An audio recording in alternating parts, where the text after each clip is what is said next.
Hey everybody, it's Wednesday night and it's time for Super Geeked Up. Woo! Woo! All right, hey everybody, my name is Jeff. Welcome to Super Geeked Up. This is your live geeky pop culture show. We're going to talk geeky topics, play fun geek-themed improv games.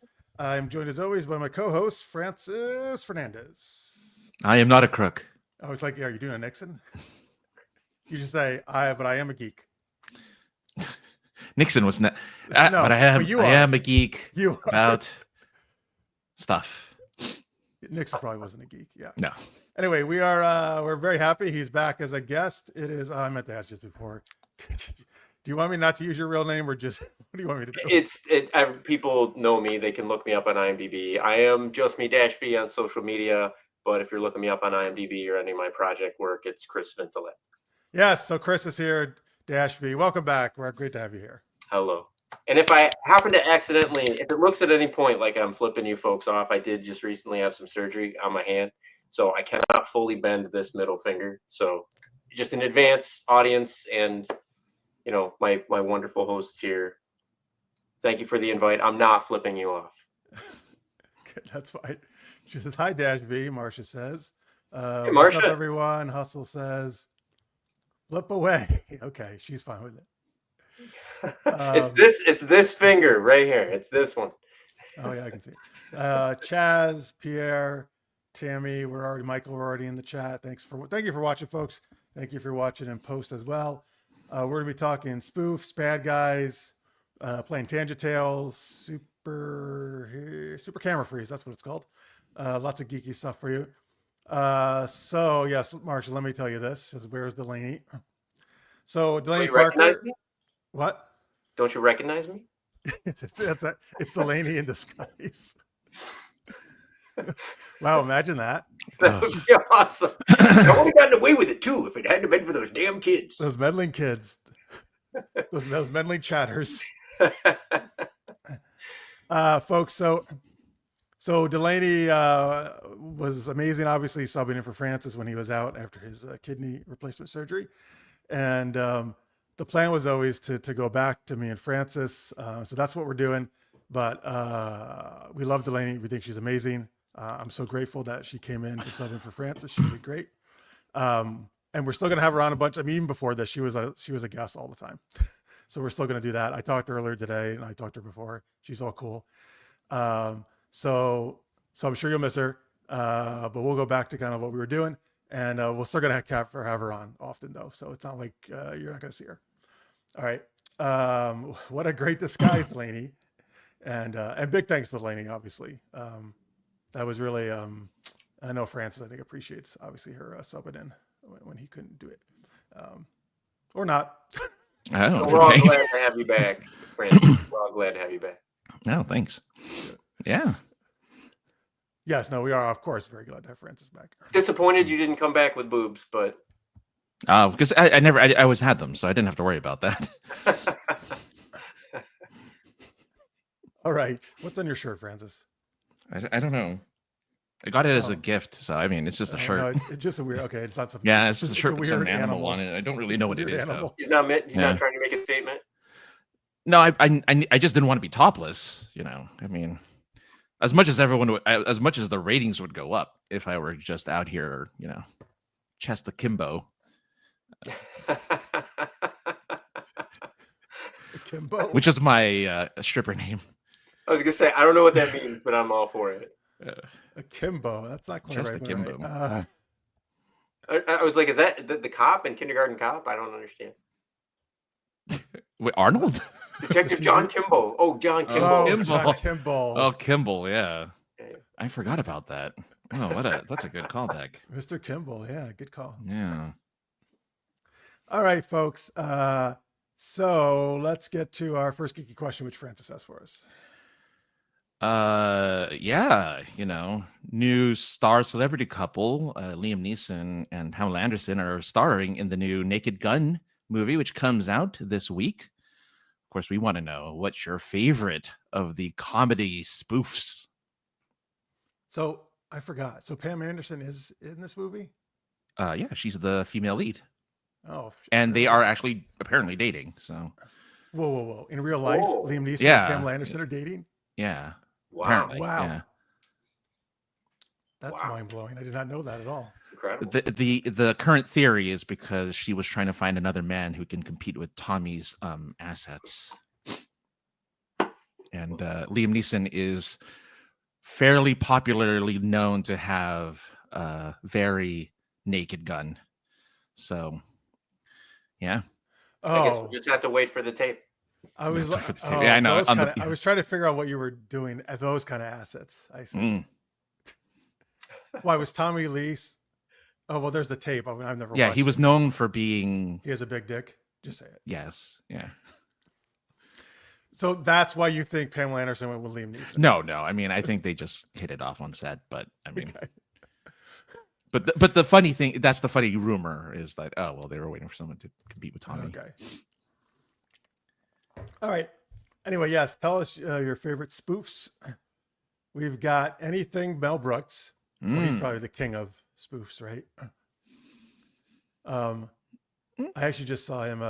So I'm way late to the game, but I started watching Curb Your Enthusiasm, Mm. and in season 4, it's all about Mel Brooks and the producers. So I saw him in that. But we Making of got Seinfeld. Spaceballs, Robin Hood Men in Tights, Young Frankenstein for some specific Mel Brooks films. Also a fan of Monty Python and the Holy Grail. Are you saying Liam Neeson has BDE? Very, Big dick energy, right? very, yes. We've got Blazing Saddles. That's another Mel Brooks one, right? It is, yes. Airplane. Not Mel classic. Brooks. No. Hot Shots. Pardieu.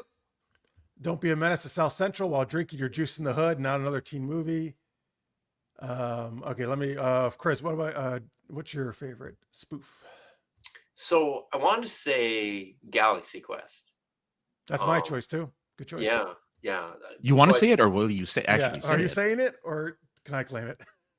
Well, officially, I guess I would say Galaxy Quest, but I think I talked about that on the show before. So I have a question for you. Do the Austin Powers movies count as spoof Yes. movies? So Oh, you yeah, have both. definitely. You have both my answers. Austin Powers and Okay, Galaxy there you Quest. go. Why go for one steal when I can have two?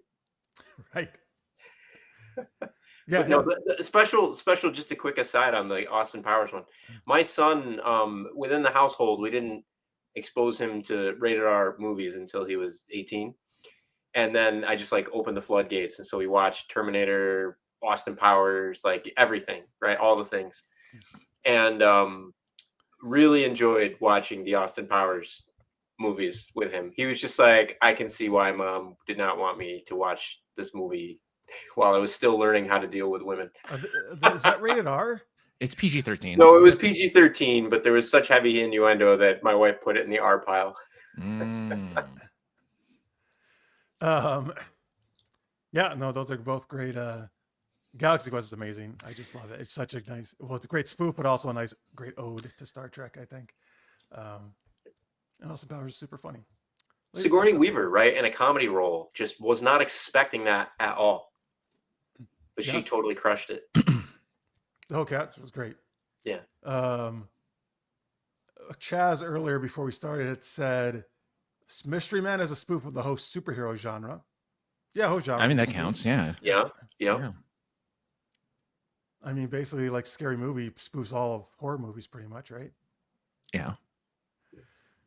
All right, let's see. What else do we have here? Oh, okay. Marsh says that's a great one. One of your answers was great. Just one. The others sucked. This is Spinal Tap from Michael. Yes. Sequel Shaun of coming the soon, Dead? apparently. What? Sequel to Spinal Tap coming Oh, soon, really? apparently. I Yeah. did not know that. Dead Men Don't Wear Plaid, 1982. I don't know that one. Oh, Tropic Thunder. Yes, Carrie has Tropic Thunder. Of course.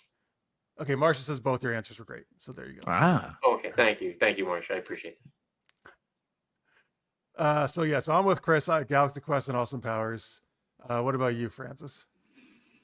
I guess I have two answers too. Then one was I don't know if I ever mentioned this before. I used to work at a movie theater and I screened this film. You have to screen them in the past because they were actually real Yep. you know, I did reels. that when I was in the theater too. Yeah. Yeah, so you had to look for whatever. And there was one that I couldn't do because I was just laughing the entirety of the movie.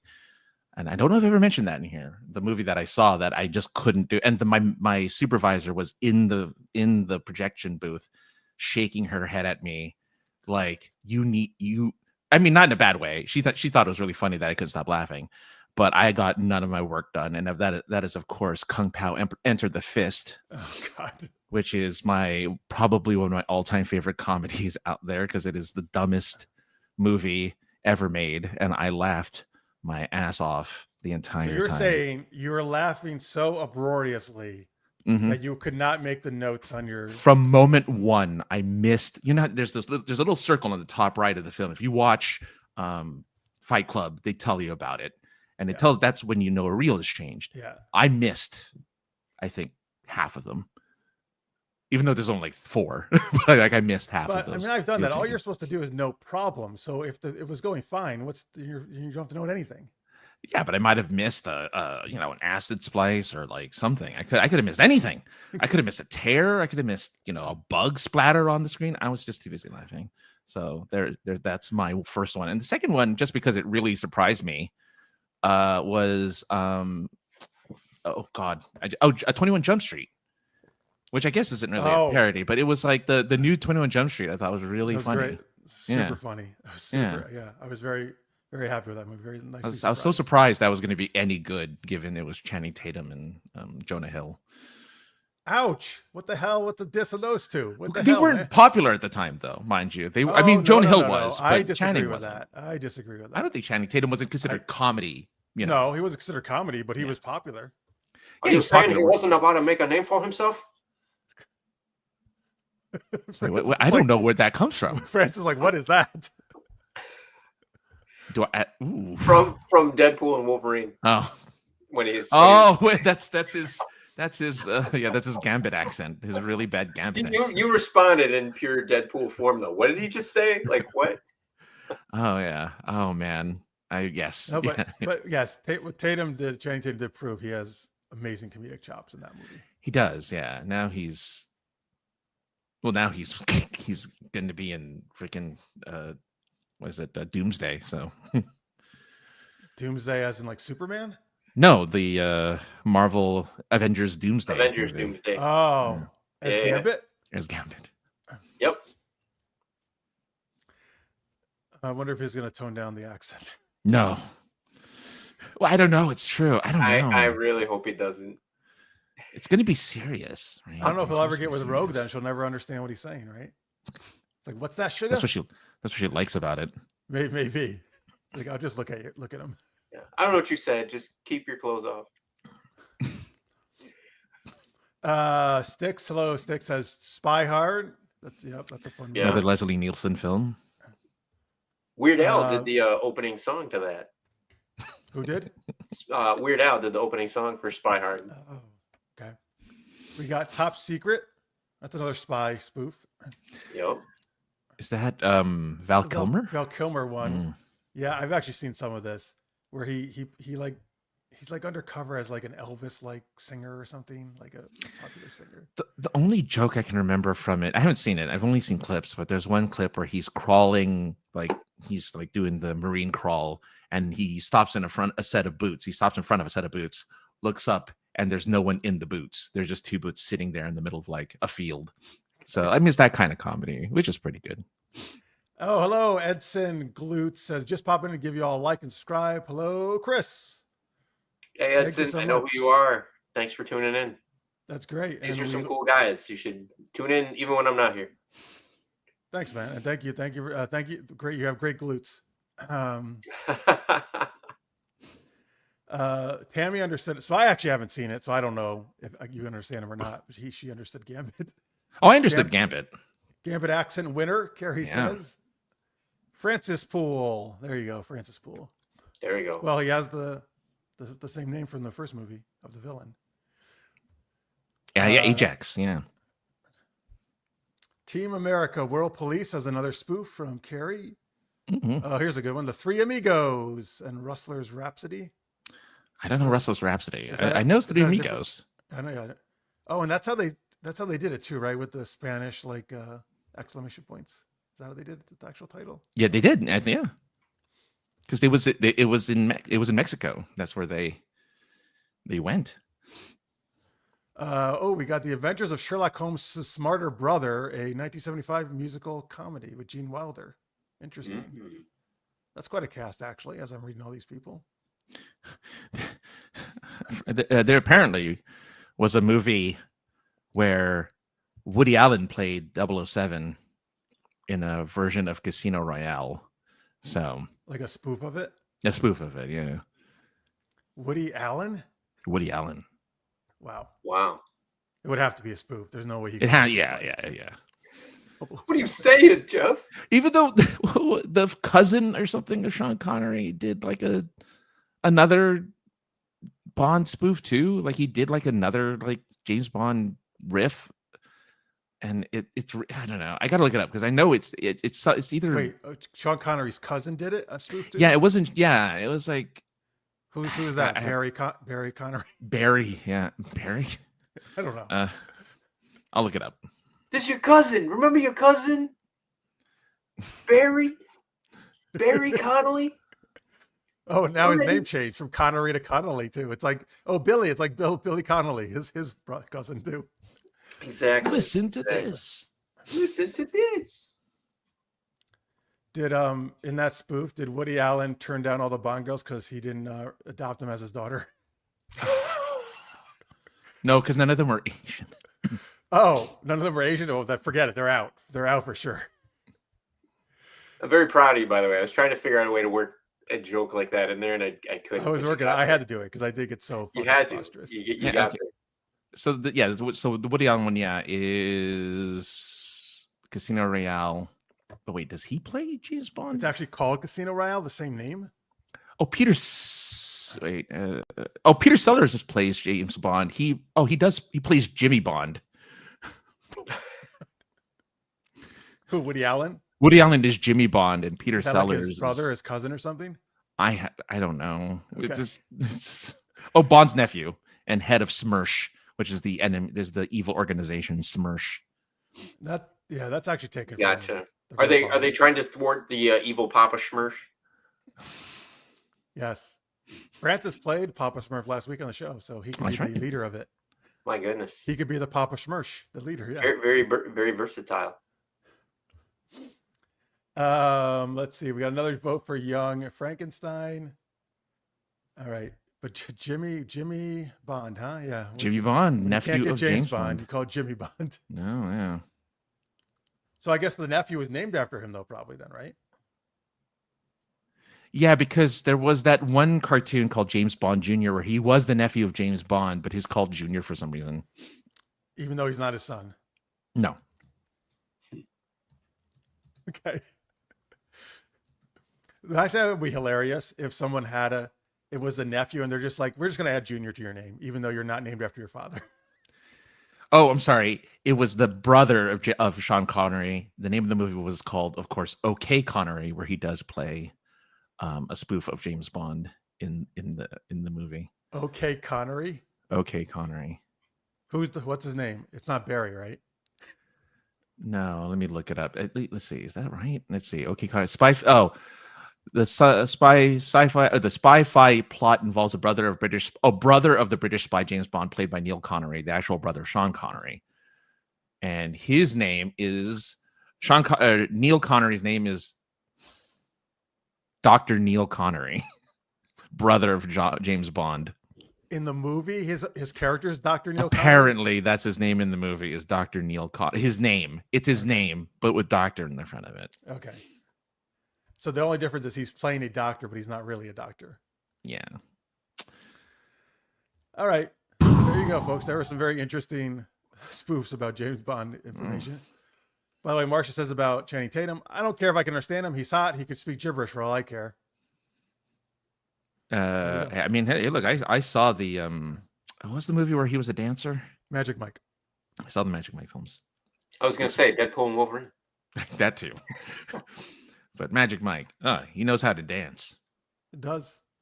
I always remember that, the first one, because I was in a theater with my friend, and it was me and like one other dude, and it was packed with women besides me. It was packed with women. And the first time, this is not a joke, by the way. The first time Channing Tatum, you see his naked ass, the woman to my left, who was not my friend was to my right, screams out, "Thank the Lord!" Oh God. Yeah, I did. Prayers were answered that night. Yeah, See, I did that during that first scene with Olivia Munn. I'm like, Yeah, that's the thing. Thank the Lord. If Olivia Munn came out and I saw her breast and I yelled that out, it wouldn't have gone over so well. No, even though that is what happened. But yes, It was because I actually didn't think I was ever, because I got the Playboy with her and she's not naked in it. I was really fucking upset. So I was like, wow, yeah, I finally get to see her naked. Well, like, what do we see? Her breasts, her ass? What do we see just her breasts. Just her breasts, right? I say just as if that's nothing. Yeah, no, that was fine. That was fine. I was happy with that. I did not catch that movie. Well, I'll be honest with you. I actually thought it was gonna be funny, and it's not. It's pretty serious, actually. Oh, is it? Yeah, I mean, thought so. Yeah. There's some funny parts in it. I mean, listen, if you want to see Channing Tatum and other hot guys dance, then go see it. You know. Oh, okay. I got it now. I add it to the list. I'll add it to the list. Of hot guys and then dancing you have 2 movies. sequels you could see as well. Excellent. I know what I'm doing this weekend. Mm-hmm. There you go. All right, there you go, folks. That's actually a lot of good spoofs we got there from the chat. Yeah, really great. You France, you gonna see Naked Gun, the new one? I hear it's good. I'm not opposed to watching it. I think I want to see it, yeah, because I want to see Liam Neeson in his new comedic. I've seen him do comedic. comedy before, so like I'm sure he's going to be What good. has he done? He did a couple of like bits with Ricky Gervais. One with, I forget. They're both Like British Extras? TV shows. Was he in Extras? I don't know. It was the one with who plays Wicket, or who plays Warwick Davis. Warwick Davis. He had Yeah, his the own like show. Ricky Gervais did it. Yeah, and so Liam Neeson comes in to do a bit. Oh, to prove that he's good at comedy. Like a Qui-Gon thing, or no? Is that No, he goes in and he's like, "Doctor." He keeps trying to make it so that the disease he has is funny, and so, but it's not funny. Liam Neeson is trying to make his disease funny, which makes it even funnier because he's very deadpan about it. Liam Neeson is playing a character who has a disease? Yeah, so yeah, because they want him to prove that he can do comedy, and they're like, okay, pretend I'm a doctor and blah blah blah. So they do this whole scene, but it's very funny. He's really good at deadpan. Oh, I bet. Mm-hmm. All right. Okay, good. There we go. So you can keep putting your choices in, folks. If you got other spoofs you want to share, or if you're watching in post, you can put them in the chat or the comments. I mean, please, like Mr. Glutz said, or Miss Glutz, please do give us a like and subscribe. We appreciate it very much. And all right, let's go to our first game, which Francis will tell us about. Before I burp. It's good. Yeah, hello. Yeah. Which is the game is to burp the alphabet backwards. I have a weird feeling you could do it, man. I can get about halfway there. Okay. Yeah. We're doing a game called Tangent Tales, where one person, usually me, will start a tale and then we'll pass it around to try to continue the tale, but nobody knows how the tale starts except for me. And we'll pass it around between each other until one of us decides to find a good or bad or weird ending. Yep. And in which then, our tangent tale ends. So there's a tail on your shirt. Yes, there's the tail. So I guess this will be, of course, when I normally do a tangent tale, I try to make it in the theme of whatever is going to be talked about in the episode today. So I have theme? Huh? Is this a spoof theme? No. Yes and no. Okay. Sort of. We'll see. You'll get it in a minute, I guess. You'll get it in a second here. All right. So Billie Eilish paces the room as she interrogates the perp. Angrily, she slams her hand down on the table. You know why you're in here, right? It's called indecent exposure. And do you know what that makes you? A bad guy. What do you have to say for yourself? The perp, its trigger shaking, lowers its sight in shame. I'm sorry, officer. I can't help being a naked gun. What are you going to do to me? Billie Eilish stares down the barrel and doles out her own form of justice by doing what, Jeff? Hang on, just to be clear. Are you saying it's an actual gun? It's a naked gun, which is why it is being arrested for indecent exposure, because it's naked. Okay, I get it. All right. And it's Billie Eilish as the cop. Because she sang a song called Bad Guy. Oh, okay. So I don't know anything about Billie Eilish, so thank you for that. That helps out. The only reason why she's there because she sang a song called Bad Guy. We're going to talk about Bad Guy 2, I guess, a little, or about that in a second. All right. So Billie Eilish said, "Listen, I should throw the book at you, but I never learned to read, so I can't." Anyway, instead of, you've got one chance to not go to jail, and that's to do community service by singing a duet with me. Because we all know naked guns are great at music. And listen, I want you to come up with the title of an original song, and you better do it right now, she said, getting right in the perp's face. And the naked gun quivered and replied, what, Chris? I used to float. Now I just fall down. I used to know, but I'm not sure now. What was I made for, huh? What do you think I was made for? I'm just going to be here and make up songs on the spot? It doesn't even make any sense. I killed like 5 people before you caught me. I don't... Oh, wait. Can we rewind back to the part where I said I killed 5 people? Please? Please, Francis? Billie Eilish shaking her head says, those are amazing lyrics. If I had known better, I would have thought you killed 5 people. But I know that's all just part of the song. I wish I was as talented as you are instead of just some singer, songwriter, musician. My goodness. I don't know. I'm gonna have to talk to my captain about this. Maybe you are worth letting go. Hey, Captain Jack Sparrow, what should we do with our perp? Jeff? Thanks. Oh, well, I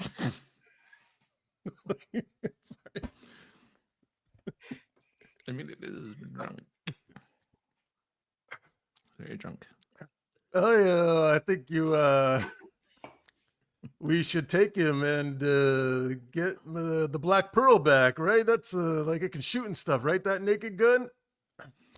And Billy Ash said, yeah, it can shoot, it can sing, it can dance, it can do everything. And Sparrow was like, oh wow. Let's take it up to the Commandant. Commandant Gaga. What do you have to say, Chris? Look, I don't know how to feel, but I want to try. Who is this? I don't know how to feel, but someday I might. Someday I might. I'm so proud of my daughter, Lady Gaga. I tell you, just makes my military stripes proud. Francis, take us home.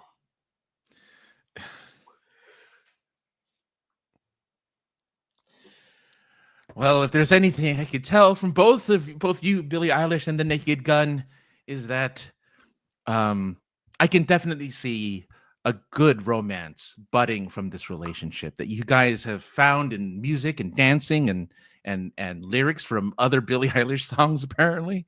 But, you know, unfortunately, I can't relate because you know what they say about bad romances, right? Gaga, ooh la la, la la, ooh ra ra, ba ba, ooh la la. It's just a bad romance. Is that the end? That's it. Okay. Is part of it actually say oogala? No. I didn't think so. I couldn't remember.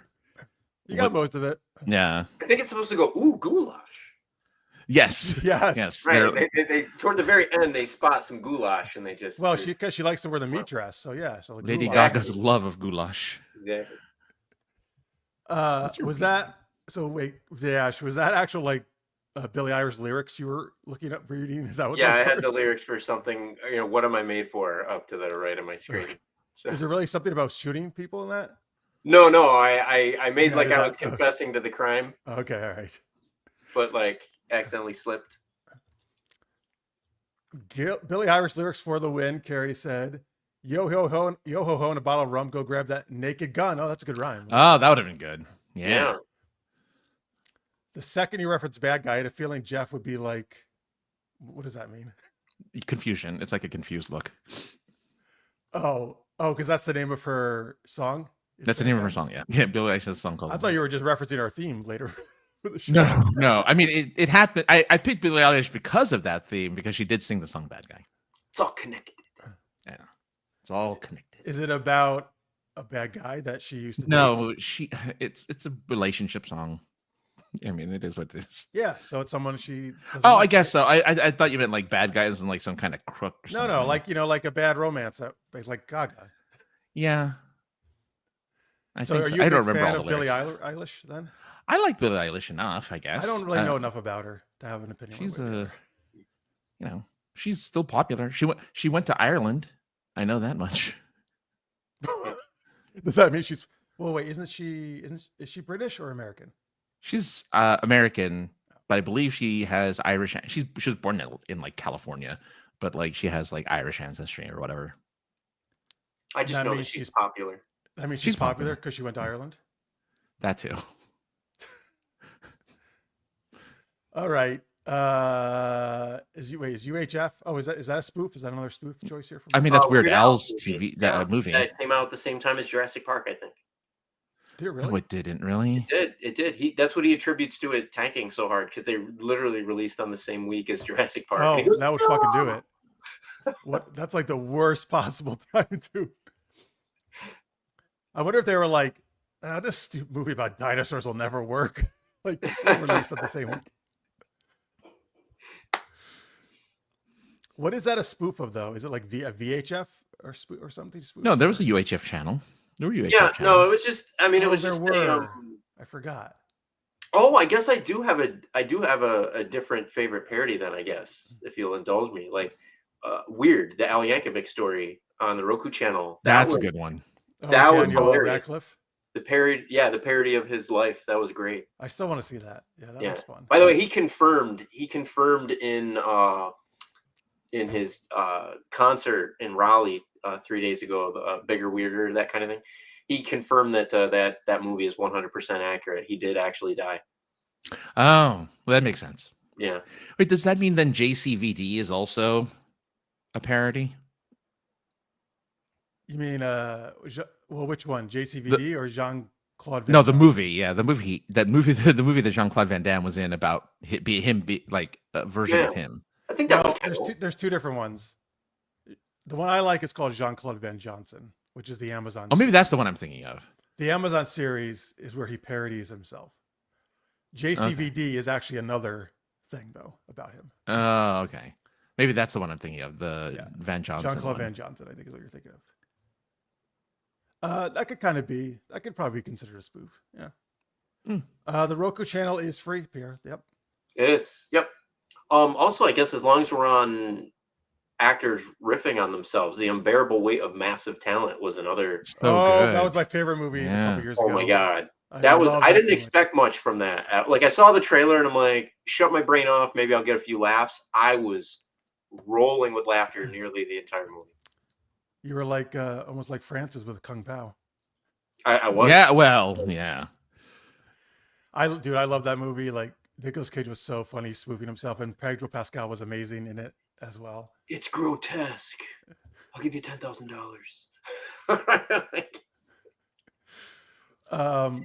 Michael tells us UHF was 89 and Jurassic Park was 93. So I guess they didn't. Okay. Well, there's another movie then. It had but maybe funny if he still blamed it for not working. It might have been a different movie, but he did say they did release at the same time as another movie, and that other movie just crushed him. 89 was Back to the Future 3. That's one thing I can think of. I'm not sure. I don't think it was that one. Okay. Little Mermaid. Little Mermaid. That came out in 89. Maybe. That's true. Maybe. I'm actually curious now. I got to find out what this is. All right.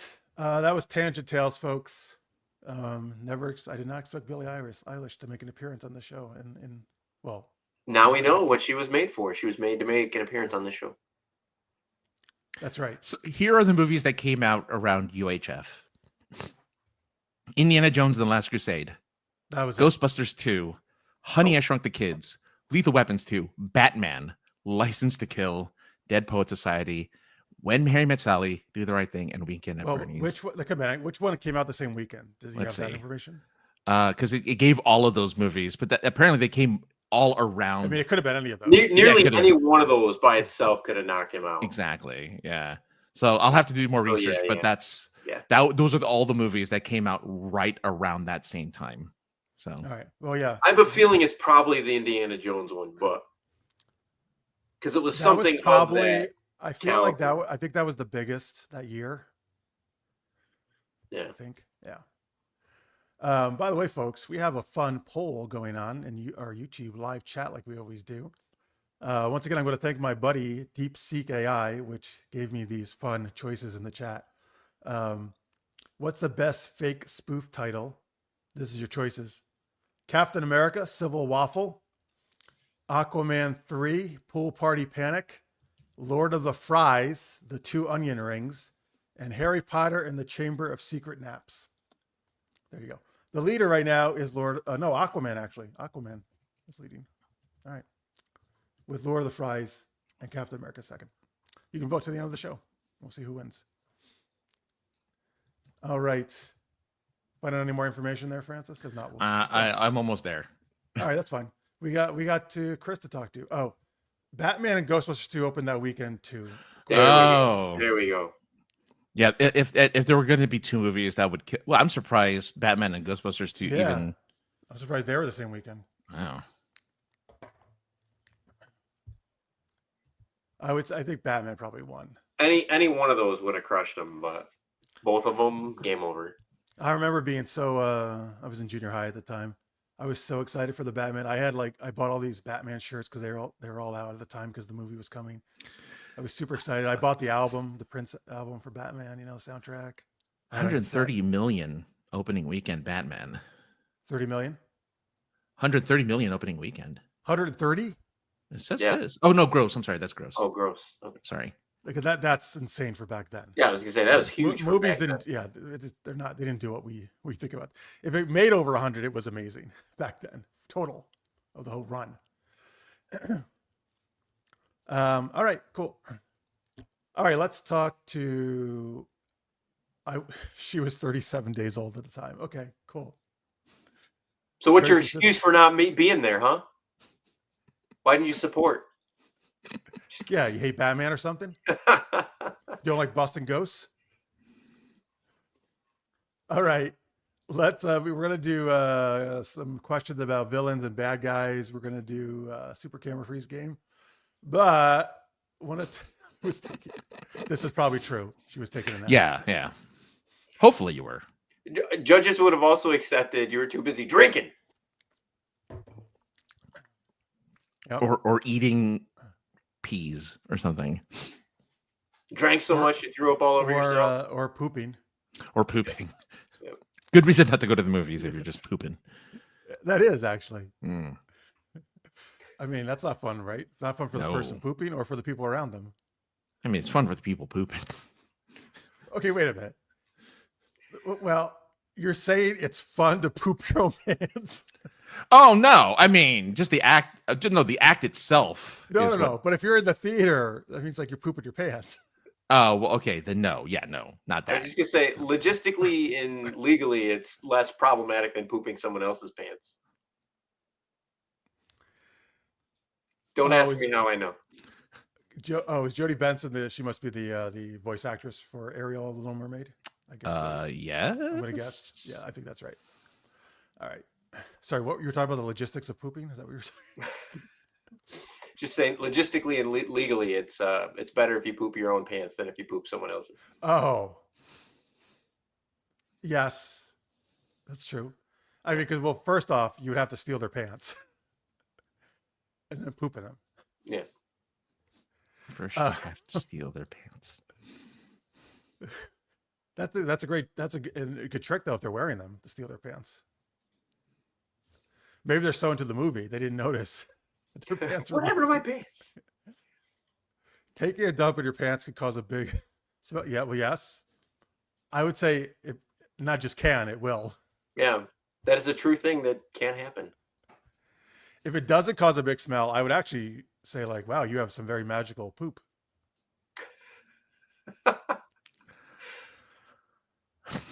Oh, I thought you were gonna. Nope. Okay. I thought Francis had something profound to say. Like, where do I go from here? How do I? I don't even know how to. I have nothing. All right. Oh, I came hey, back. Delaney. There she is. Hello, Delaney. We were talking about you earlier. Thank you so much for being interviewing and for all your great work co-hosting. Can't wait to have you on again. Okay, folks, the gig is up. Now you know I'm not really Delaney. That's true. Dash pretended to be Delaney in the beginning.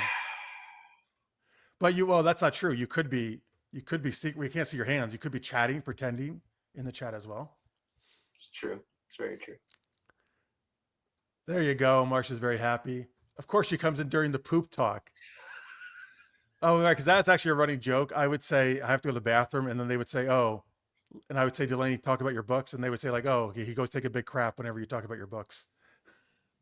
That was like Francis is just like, we're almost on a new topic. We were so close. Well, blame it on Marsha that time. Anyway, all right.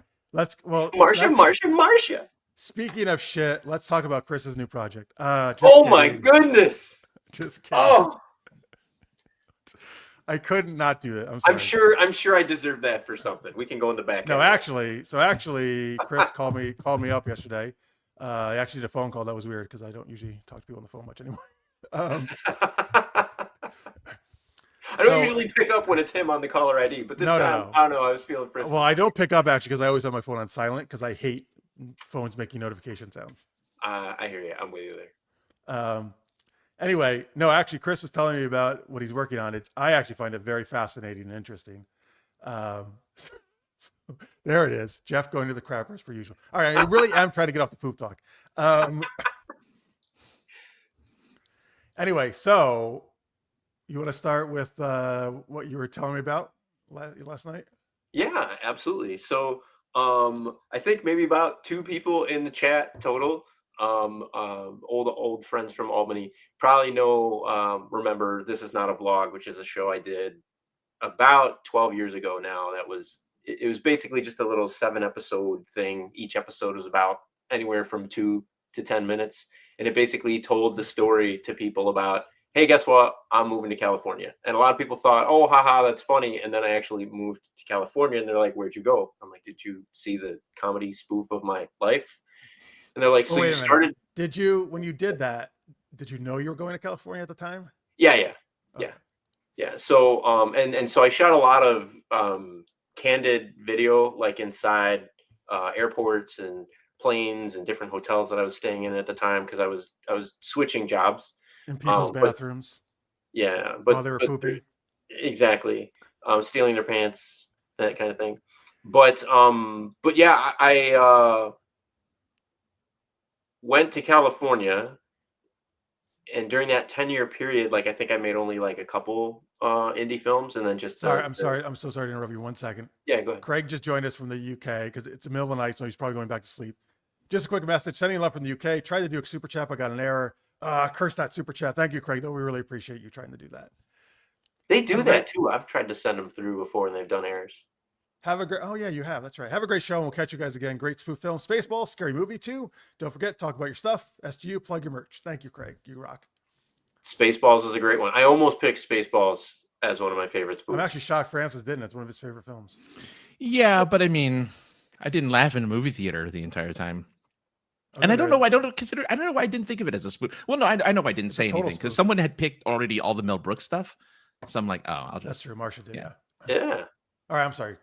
Dash. No, it's okay. So, I'm going back to. I'm going to be doing another season of the vlog, and this season basically pretends like the first season never happened. It's kind of like a running gag in the show that I don't want to admit that I tried a long time ago and it sucked and it was not very good. But yeah, I think this one will be a lot of fun. My wife is in it, kind of. There's a really fun surprise. The story actually is not about me. It's actually about my wife, who may or may not actually be my wife. And there might be something crazy going on under the scenes that unfolds as the season unravels. So it'll be kind of fun, actiony, comedy, lots of stuff in there. Plus, there's going to be some musical pieces in there. So it's going to be a lot of fun. Well, now, And you're singing, right?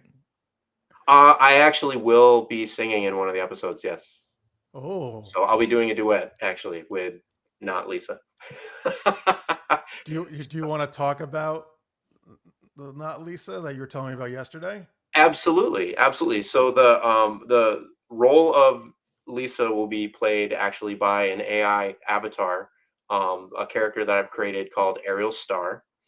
And there's actually the fact that it's an AI avatar. Yep, you can go to her website, arielstar.com. And she's part of a larger universe of stories and stuff that I will be telling. Very sci-fi, very musically directed, and she'll be making a cameo this season in my live action parody of my life. And but they're tied together. So there'll be some albums, there'll be some singles dropping as the vlog releases on YouTube, and it'll be free. Anybody can go and watch the episodes as they drop for free.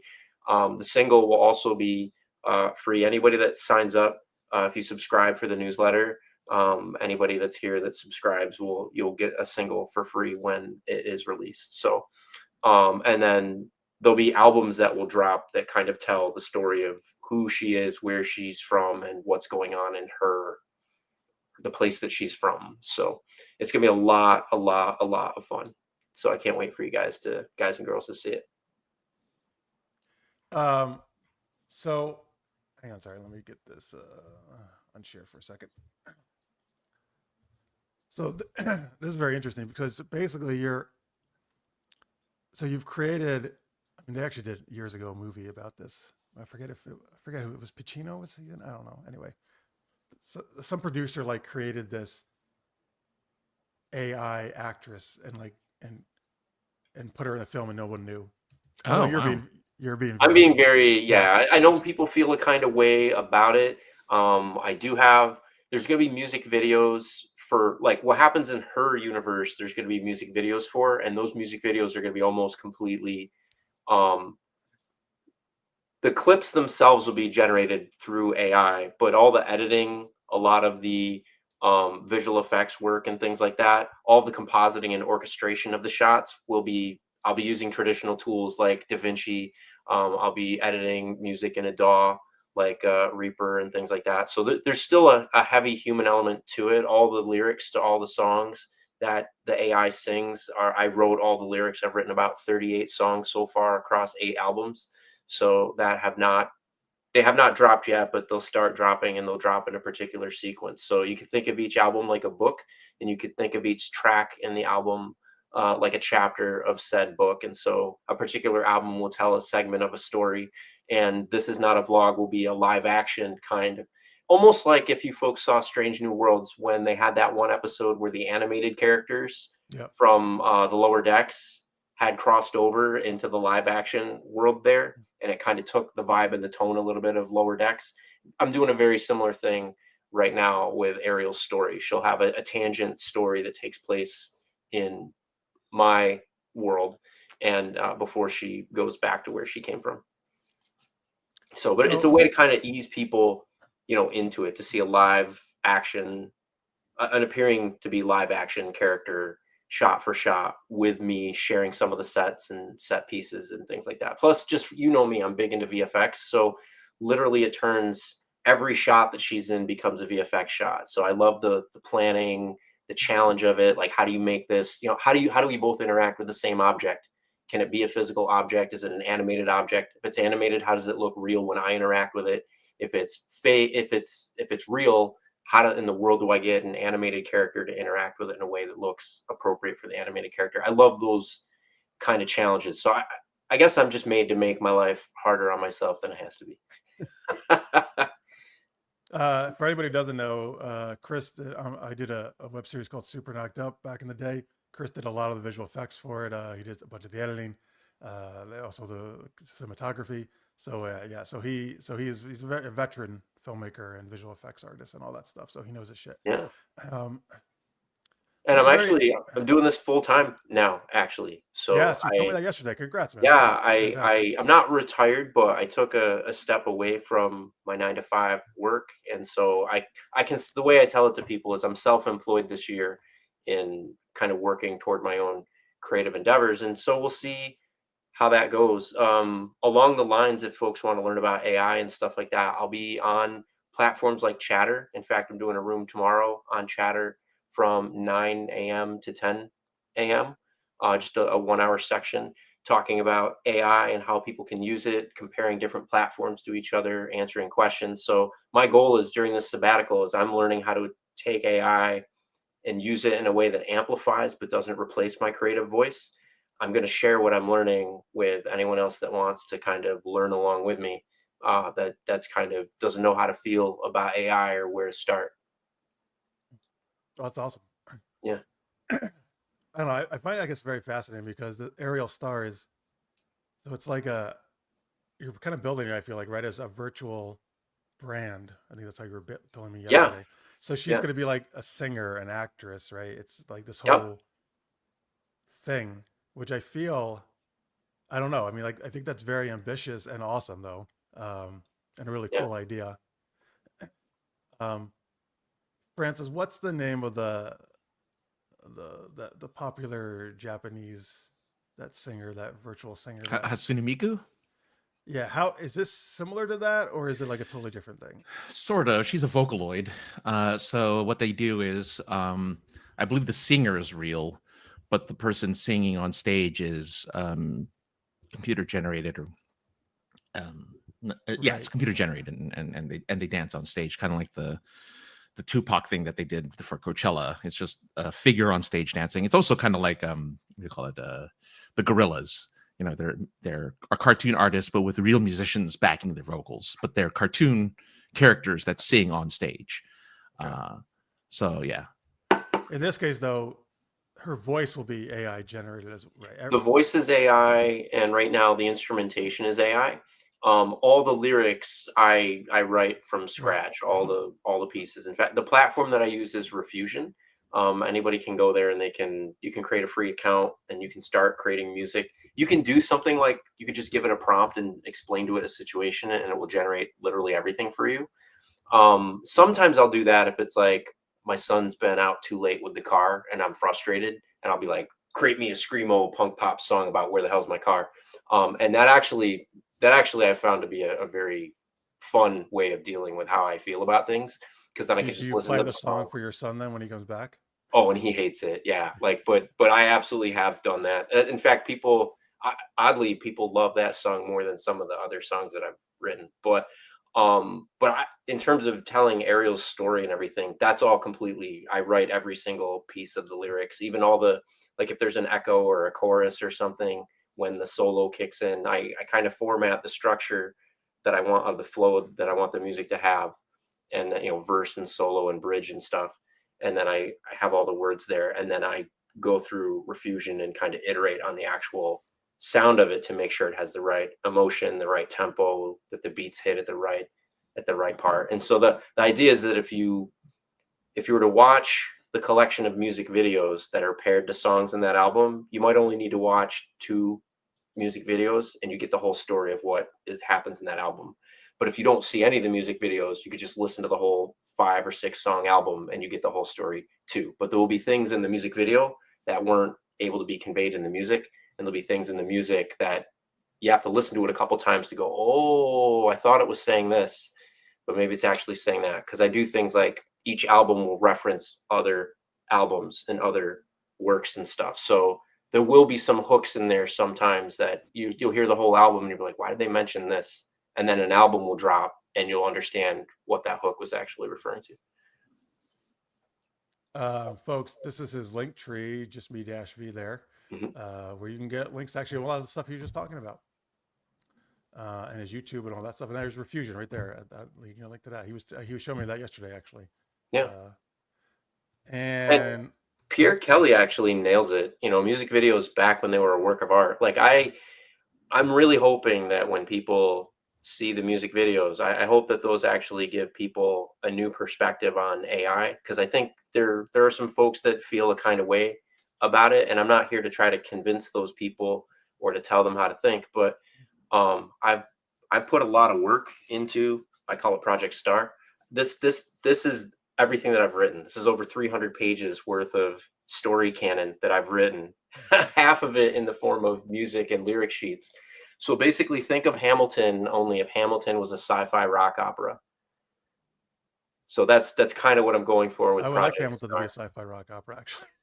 Yeah, right? Like it turns out it works incredibly well. And AI allows you to do things that would be very difficult to do traditionally. You can fuse different genres and things like that that you wouldn't normally think, like Weird Al does, actually. You can do a lot of genre fusion, which I do. And it's incredibly fun when you can start something out as a polka and end it sounding like an Eminem song. That's quite a shift. Yeah, but it works. It works. Folks, arielstar.com is the Yep. site. And there's a sign up thing on there, right? There's a sign up thing for like Yep. get future information about that. Yep. Oh, And you anybody get a that free signs song, up, right? what's that? Free song, right? Too. Yeah. Anybody that signs up, you won't get the free song immediately because I'm still mastering it. But when the single drops, I have the list. Everybody on that list will get a notification. Here's where to go to grab your free single. So, and based on that, you can decide if you want to stick around for the rest of it. But so far I have a few people beta listening to it, and it's been very encouraging, the feedback that I've received so far. One person literally came back to me and he goes, "Dude, did you literally write 2 verses in binary?" I go, "No, I wrote 4 in binary." And he goes, "My bad, but that's awesome." Well, there you go. Yeah. Before I go to the chat, Francis, any questions or comments for Chris or anything? Well, I know we were talking about music pre-show, and I think We were. yeah, and you were saying that you had some talent in actually playing, I guess, the ukulele. I do actually. So that's been an interesting thing. I actually have it over on the left. I haven't, unfortunately, I cannot tonight. But Right. I owe you, because I I'm- can't bend the finger. I'm sorry. Which finger was it again? I'm sorry. This one. Oh, okay. Okay. You did that as soon as this guy just came in and said howdy. Howdy, Michael. He's not giving you the finger. He has a. I know that gentleman. How you doing, Michael? Okay. Thank you for hopping on aboard. I wasn't flipping you off. I was just showing my surgery that I had. So, but yes, actually, I will take a rain check, and I owe you folks an actual performance. But I am learning to play ukulele, and so one of the things Wait, is that the right pronunciation? Ook instead of uke? I think it's pronounced ukulele. Yeah. Ukulele. Yeah. So, but I actually have 2. One of them I can hook it into an amp, and I've got a distortion pedal for it and everything. So when I play Zombie, I can actually play it like it sounds like when they're playing Zombie it on from the the guitar. Cranberries? Yeah. It's a very simple chord progression, actually. Oh, I love that song. Yeah, I love it too. The Bad Wolf did an amazing cover of it, and they're in 2018, and that cover actually is part of this season of This Is Not a Vlog soundtrack. Like, one of the slight spoiler, one of the episodes actually is gonna, when that music plays, stuff starts to get real. So it's pretty cool. The Cranberries actually start appearing on screen. I wish. I don't have that kind of a budget. Oh. But no, the one of the things that's been nice with the AI, though, is I've been able to write songs, and I can kind of direct the AI to generate. A lot of the songs in Ariel's world are in ranges and pitches and stuff I would not be able to hit. But there are some things in there. There are songs that are sung by, it's actually a medley of different artists and different AI artists, different characters in her world. And so some of those characters, their parts will be sung by me in the final versions of those tracks. So I'm using, in some cases, it'll be fully AI mixed and mastered, but with my lyrics. In other cases, it'll be my lyrics plus some of my own vocals mixed and mastered into it. I am trying to get other folks involved and stuff like that. I want to bring as much of the human element into it as I can. But so far, the AI has been very helpful in helping me get to demo track status, so I can kind of work through the creative process. And then there is an album actually that's going to be entirely me on the ukulele with songs that I wrote. And so I use the AI to help generate chord progressions that I know that I can play that are simple, and then falls within key ranges that I know that I can sing. So anyone thinking that AI is just can only steal voices, I want to testify to you, it can absolutely help you amplify and find your own if you think about it as a tool and as an assistant and not a replacement. Do you have any idea about when the first thing might come out, like in terms of a song or the vlog or anything? Yeah. So I'm targeting end of August actually for the first piece that will drop. I'm probably going to drop a piece of music first to introduce Ariel. And then in September, I'll be releasing an episode of the vlog, which will introduce Ariel's star as Lisa Vincelette in This Is Not a Vlog. So, and then the stories will kind of progress in parallel. There'll be songs that release as I'm releasing episodes. And then when it becomes clear that my Lisa is not my Lisa, then the rest of her story will start to drop. Awesome, man. I can't wait. This is very exciting. I'm super excited. I've been working on this for over 4 months, so really excited to be able to put it into people's hands soon. Folks, we'll share the links again, but there also are, if you look on the comment section, they're already in there under your YouTube video. You can click on them and find them right there. Let me catch up some of the chat stuff. Hello to Crodius. Delaney does look different. Basically, in Crodius, she wanted to nail the Buck Rogers impersonation that you always make fun of her for, so that's what she's working on. Let's see. That's why Chriss is so familiar to me, because it's super knocked up, Marcia says. So there we go. I'm so glad that worked. I was like, I went to do the thumbs up, and fortunately my finger bent the whole way, so I wasn't flipping anyway. AI is not Allen Iverson. That's true. That is true. Very true. Common mistake. Yeah. Hello all. Hello, Victor. Welcome. I'm late with the Meat Lovers Pizza. Oh, if you're eating a Meat Lovers Pizza, that sounds good. Enjoy it. Hope you brought enough for everybody. All right. Channing Tatum is the human Meat Lovers Pizza. Channing Tatum? Yeah. Okay. All right, folks. Let's go to our second geeky question. Besides Naked Gun, The Bad Guys 2 comes out this week. That's the animated movie about villains like the Big Bad Wolf and stuff. So we want to know who would be on your team of bad guys if you're going to form a team of bad guys. All right. So you can tell us in the chat or in the comments if you're watching in post. What would you choose, Dash? How big is this team? I mean, I got 5, but whatever. I don't care. Whatever. Okay. I only picked 3, but I could easily add more. I have Howard Payne from Speed. Wait, that's the guy. Is that the villain's name in Speed? Yeah. Think if you pick up all the driver's teeth, they'll give you another medal. Like that guy. Played by what the fuck? Why can't I think of his name? Played by Dennis Hopper. Yeah. Wait, what's his name? I've already forgot. I think it's Howard Payne. Yeah. I know his last name. I guess I never knew his name. His character's name. So, one of my characters' last name is Payne, in honor of the character that he played in that movie. I think he did such a great job. Lex Luthor, the Michael Rosenbaum version of Lex Luthor. Yes, best Lex Luthor ever.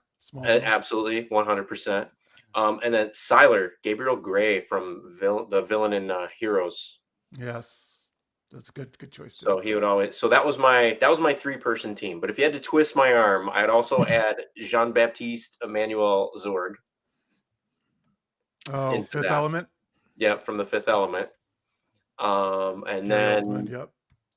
Yeah, who else would I? And then I would also pick I don't remember his name, but the Wasp guy from Galaxy Quest. Saris? Was his name Saris? You mean I know who you mean. Yes. Yeah. Wait. Oh. When I grow weary of the noises you make, then you will die. Yeah, that's good. Good impersonation, actually. I was like a wasp, but I get it because he had the things. He kind of looked like a little bit of a insectoid X. Yeah. Yeah. So that would be my dream team of villains. All right, good. Victor says Smallville X is the best. All right, we're with you, Victor. Pierre, here's his bad guys: Mr. Freeze, the Joker, Two-Face. I see a theme going on here. Prune Face, is this made up, or is that a real person? Is that a real villain? Or is he I don't know. I Prune Face might be from Dick Tracy. Let me see. I think That Prune sounds Face like- is that sounds actually like a from Dick Dick Tracy. Tracy. Yeah. Piggy Butcher? I don't know who that is either. Piggy Butcher Yeah, is from Peaky Blinder. No, I don't know. I actually don't know who Piggy Butcher is. Like Miss Piggy? I don't know. Ooh. All right. So what do you? Oh, with the Penguin too. Sorry, there's lots of Batman villains there. But you folks, you share your bad guy team if you want. Francis, who do you got on your team? Well, He's like, oh my god. yeah, it's a lot. It's a lot to take in. Probably, if I were to pick a villain team that I had no choice but to be with me, I'd make sure they were all incredibly hot villainesses. So probably someone like That makes sense. whoever Sarah Michelle Gellar played in Cruel Intentions, because she's a sexy villainess. She was the villain on that, yeah. She was. Whatever character, because I don't know their names, I just know the actresses. Whoever Selma Hayek played in Dusk Till Dawn, I'll take her. So these are really just actresses, folks, not the characters. Oh yeah, really. But whatever their character was, it doesn't matter. Yeah, Whatever I their got character. it. Yeah, the snake dancer. Yeah, Yeah. Whoever was the villain. it's ridiculous. Any of the Bond girls. The villainous All Bond right, girls. give me one though. You got to give me one. Well, I'll have to. I'll only pick this one because of her name. Pussy Galore, of course, has to be one of them because, I mean, come on, Yeah. Galore.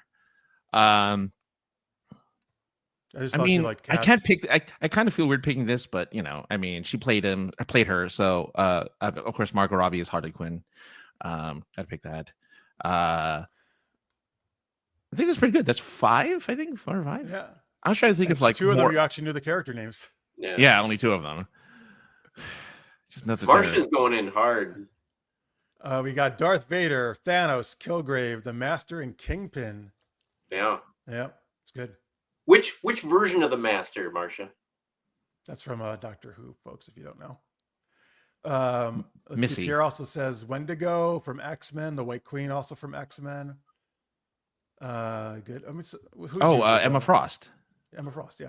Yeah. I mean, more often a villain, sometimes on the good side, though. So she's sometimes leading the X-Men.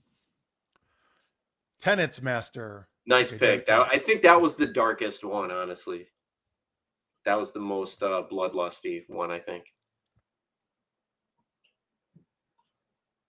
Bo's Bloodlusty, great. Sorry, I'm trying to get my list here on my phone. Yeah, he literally that version of the Master, if I remember correctly, literally like devoured people to get its strength back to finish the regeneration. I love when he was Professor Yana. Is this the Master? What is this? The old guy. Okay, yeah. This The is old from guy Doctor before Who he still? becomes the young guy. All right, is this all Doctor Who stuff still? Is that Yeah. what she's talking about? Yeah. I'm not the expert on that. All right, my first choice is actually Chaz said this early on in the chat. He said the Sheriff of Nottingham, so I will put Alan Nice. Rickman's Okay. version. of Alan the Sheriff. Rickman. Yeah. I got the T800 on here. Arnold Schwarzenegger Excellent. T800. Yep. I've got Talia Al Ghul, Oh yeah. Ra's al Ghul's daughter. Yeah. Which one? Talia, Lexa Doig. Oh, I'm really thinking. I love Lexa Doig. She was great as Talia. I'm really thinking the comic version. to be honest with you. Or the Batman animated series. I thought that Talia was very cool too.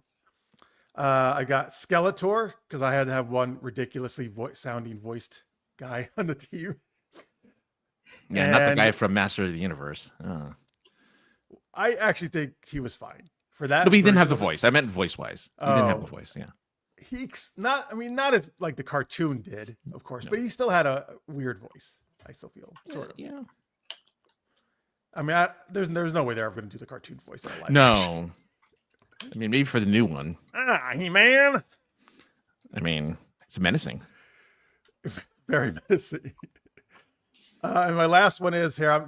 Maybe you'll appreciate this one as a hot lady, the Baroness from Cobra and G.I. Yeah. Joe. So I got Talia and Baroness. I got two good-looking ladies on my team, It's pretty good. and then a bony guy in Skeleton, who's gonna have a boner. Literally, when he sees literal me. bony guy, I guess. Yeah. So what were the motivations, Jeff and Francis, for your choices? Mine was just hot ladies. We know Francis' motivation.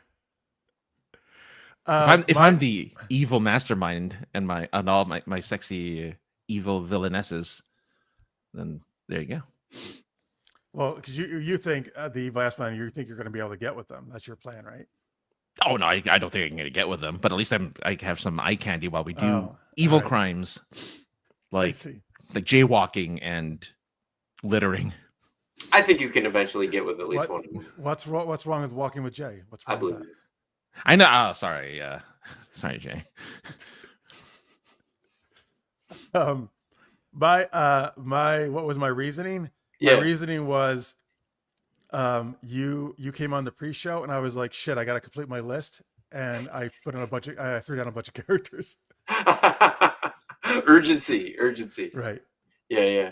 Mine was kind of a bit the opposite of yours. I'm like, I could be the evil mastermind, but that's an awful lot of work. Like, I'm my days of like, the grand, of course, here I am creating a whole universe of fiction, right? But it's like, if I'm going to do evil stuff, I want to already have it pre-organized and pre-planned for me. Just tell me when to show up and what to do, and I will serve, right? You want to be the minion. Yeah. So I'm like, let Zorg work it out. Let Pain work it out. Let those guys mastermind whatever they want. And they're like, stand here and push this button at 8:05. Okay. Yeah, I wish I had done a theme like every Gary Oldman villain, because he's played a few villains. Oh yeah, that'd have been kind of well, fun. I mean, there's the Fifth Element one. There's Dracula. Yeah, there's There's Leon the Force Professional. The Book of Eli. Book of Eli. Air Force One. Air Force One. Yeah. Wait, he's the villain in Leon? Yeah, he's the dirty cop. Oh. He just disappears into the roles so well.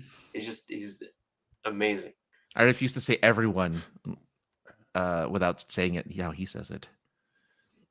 How do you say it? I have to turn. So if someone says everyone, I have to turn and go, everyone. What is that from? From Leon.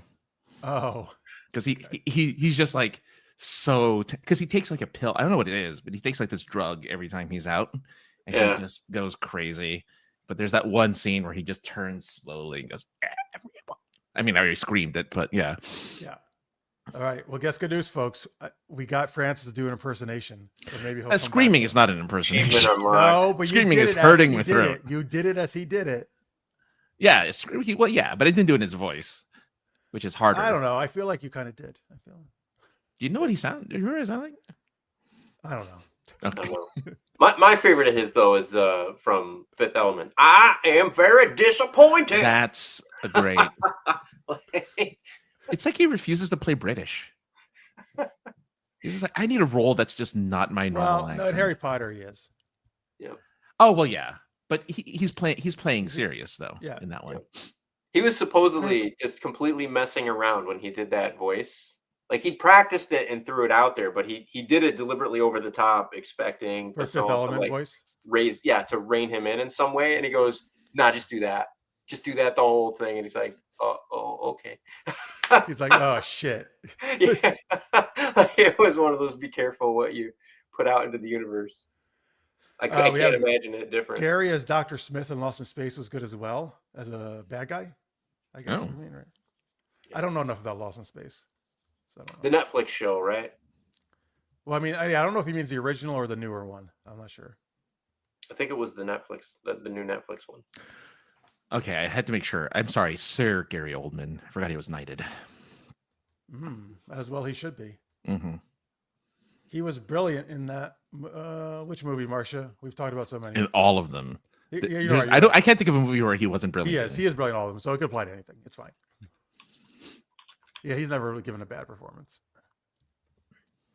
All right. Yeah, it was the Netflix show, Lost in Space. Oh, Lost in Space. Oh, she Lost in says. Space. Wait, did they do a movie too, or you mean the With Netflix? Joey from Friends. No, was it Joey from Friends? No, wait, what?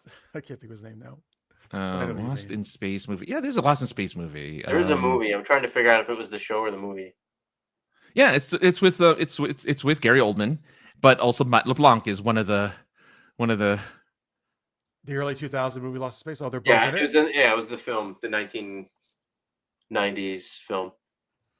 Oh, Marcia says that was one of the few movies her grandparents had. She would watch it on repeat. 1998 is when it came out. Did his character ever ask anyone how they're doing? In Lost in Space? Yeah. I don't know. Well, they're lost, so they're probably not doing that well. That's true. Wait. Moriarty as a villain? Great villain choice. Great. Love it. Did you saw the new newish. It's like a decade old now, I guess. But the BBC Sherlock series. Yep. When they pin the old guy to the ground and like, who put you up to this? Who put you up to this? And he like crushes his like thing and he's like, Moriarty.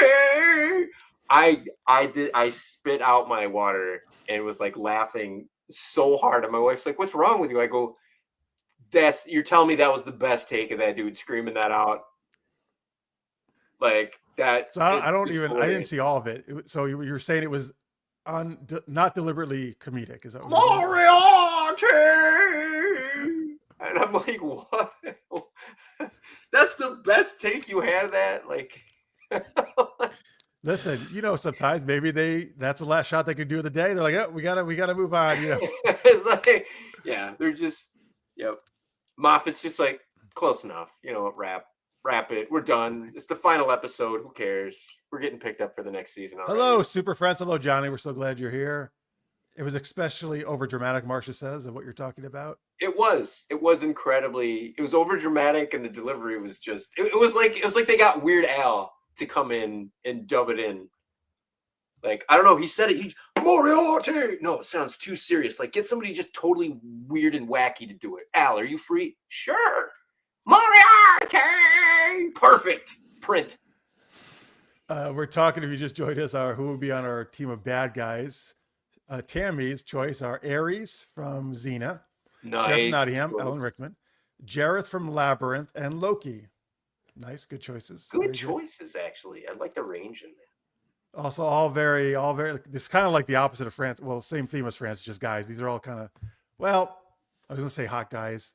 I don't know if people think Alan Rickman was hot or not, actually, but if you allow her to expand the team to 6, you could do the sheriff character from Princess Bride, because it seems like she was nailing a lot of classics within a certain vibe and genre. Yep. Seems like there should be the 6-fingered man in there as well. I see. What were you gonna say about Alan Rickman, Francis? I think people I think people did to some degree. I'm pretty sure. Yeah, I'm not saying he's ugly or anything. I didn't really see him as a sex symbol. He was just a great actor, more like, But... True, he wasn't a heartthrob, but I think people. They liked his voice. He had a good accent.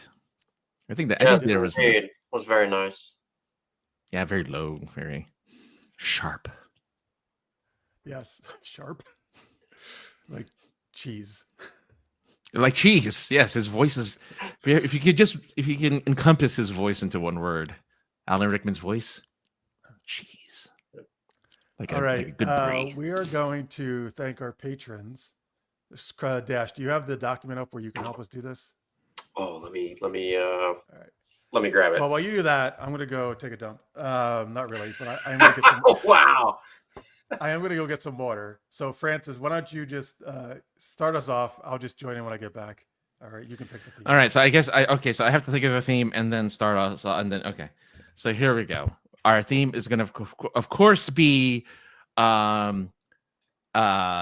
different Alan Rickman roles, and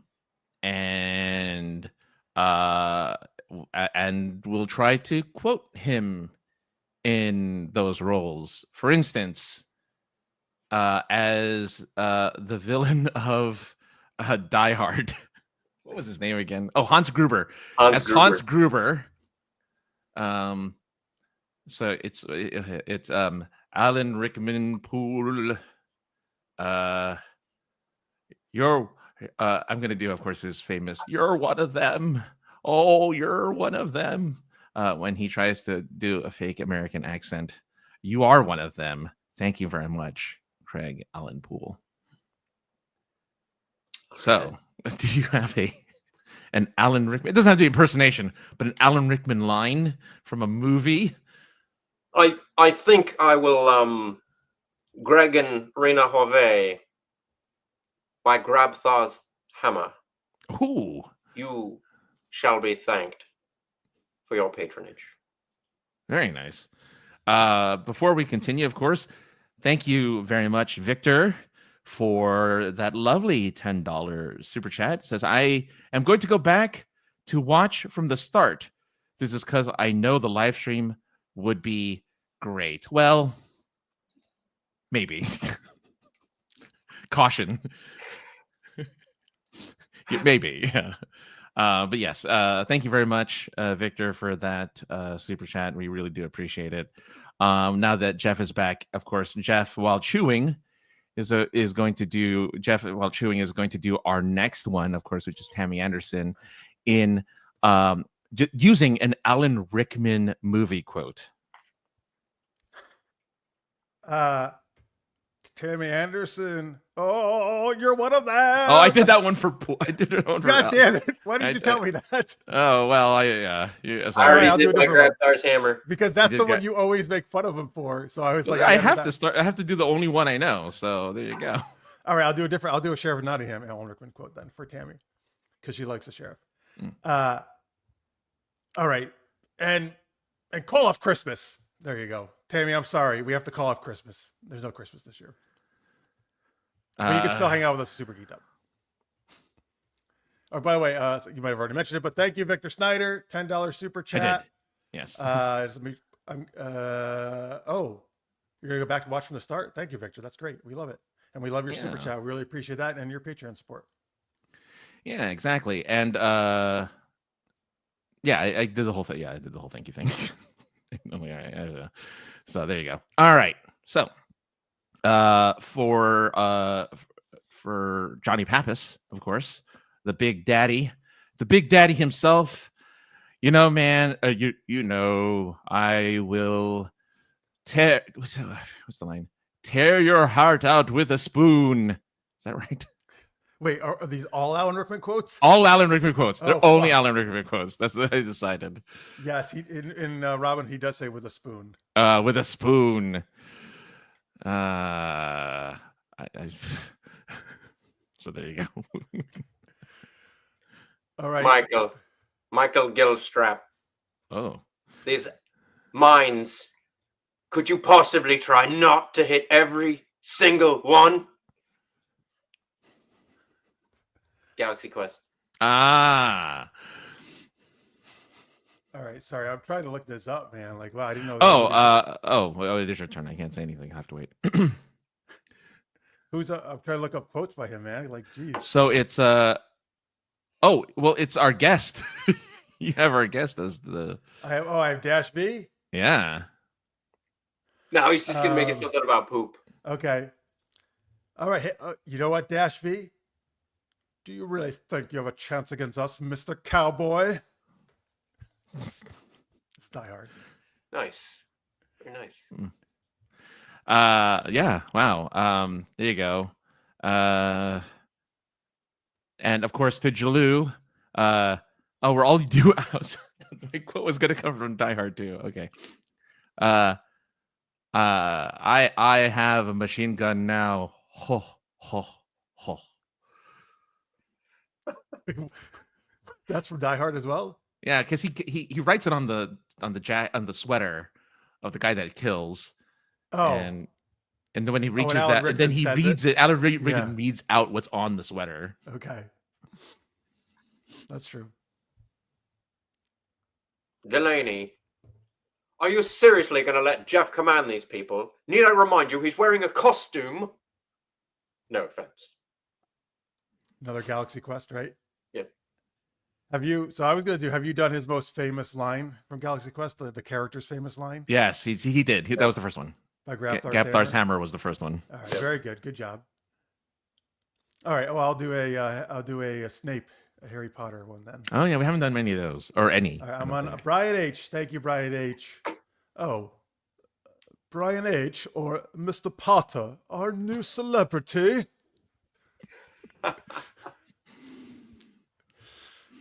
All right, there we go. By the way, let me give you the full quote here. What I was trying to do about Christmas.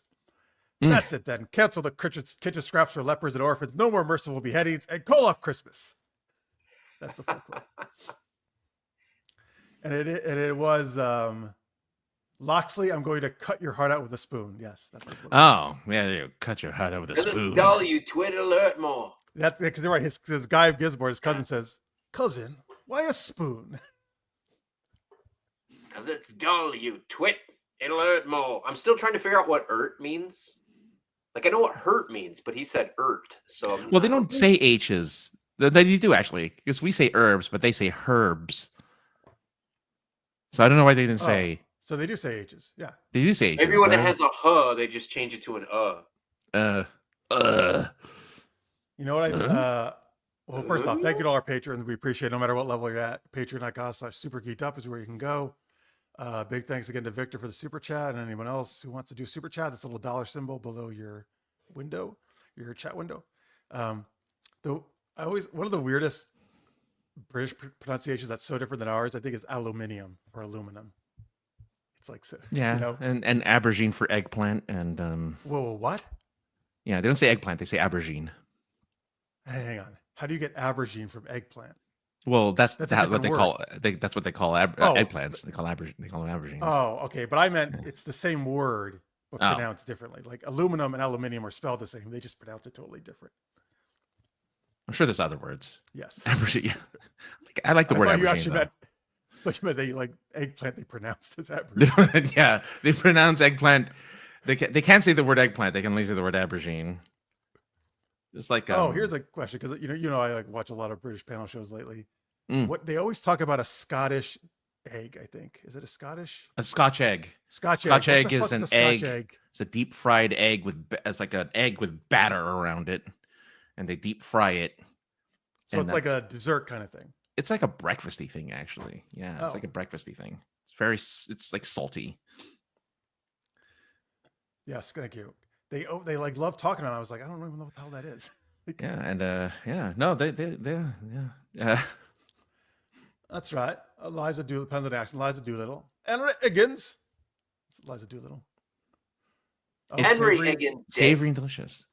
Yeah, see, so there you go. So if that's right, then the Cockney doesn't do the H because it's Henry Higgins, right? Not Henry. Henry Higgins. Higgins. But they also do rhyming slang, so I mean, A jolly holiday with Mary. Cockney Oh, rhyming jeez. slang, yeah. Oh boy. Hey Bert. Vanishing breed, I am. From Bert from Mary Poppins. True story. Sometimes on karaoke nights, I will sing both parts of the duet between Bert and Mary Poppins' Jolly Holiday. On your house or on public? No, In public. Why? Because you have no friends to do karaoke with you. Wow, what is going on here? Sorry.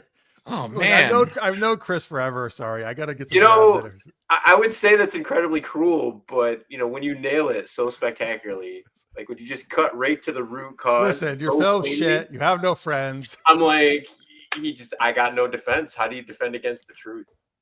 No, that's not true. Chris is actually a very He's affable got me. guy. He's got me. Chris He's caught me is with my very- pants down. Now he's gonna shit. I See, stole your folks, That's how pants. it's done. That's how you shit someone else. oh that's right. Hey, good callback. Yeah, exactly. That's, Oh, there that's you how go. you shit someone else's pants. Thank you. I do. Thank I'm you, wearing Jeff, his pants for the right master A little tight. class. All right. All right. So we got all the patrons, right? We're all good. We did. We're good. We did. Okay. Very good. Thank you. All right, folks. Our last game is called Super Camera Freeze. This is where we're going to kind of be talking like we are right now on some kind of video type thing or other kind of communication device. But at certain points, our cameras will freeze, and then we're going to have to redo the line we just did. So we need some help from you in the chat. Give us some fictional characters to play. Let's start with that. So, like for example, the Sheriff of Nottingham, or Hans Gruber, or somebody who's not Alan Rickman. Doesn't have to be Alan Rickman. I'm like, all It these can only were- be Alan You Rickman. know what? Yeah, you could either be Alan Rickman or Gary Oldman. Just give like. Alan Rickman or Gary Oldman characters. Actually, I wouldn't mind. That would be kind of fun. Try. You know what? Try doing that, folks. If not, give it somebody else. It doesn't matter.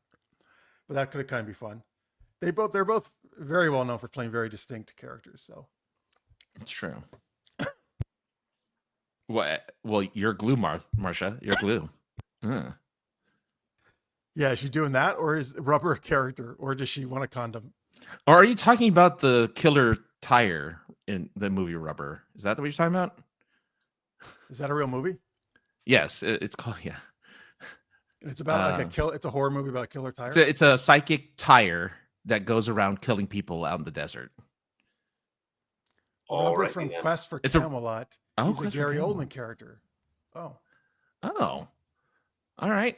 I need to know. I've never heard of this movie. Oh, it's an animated film. Ruber. Oh, Ruber.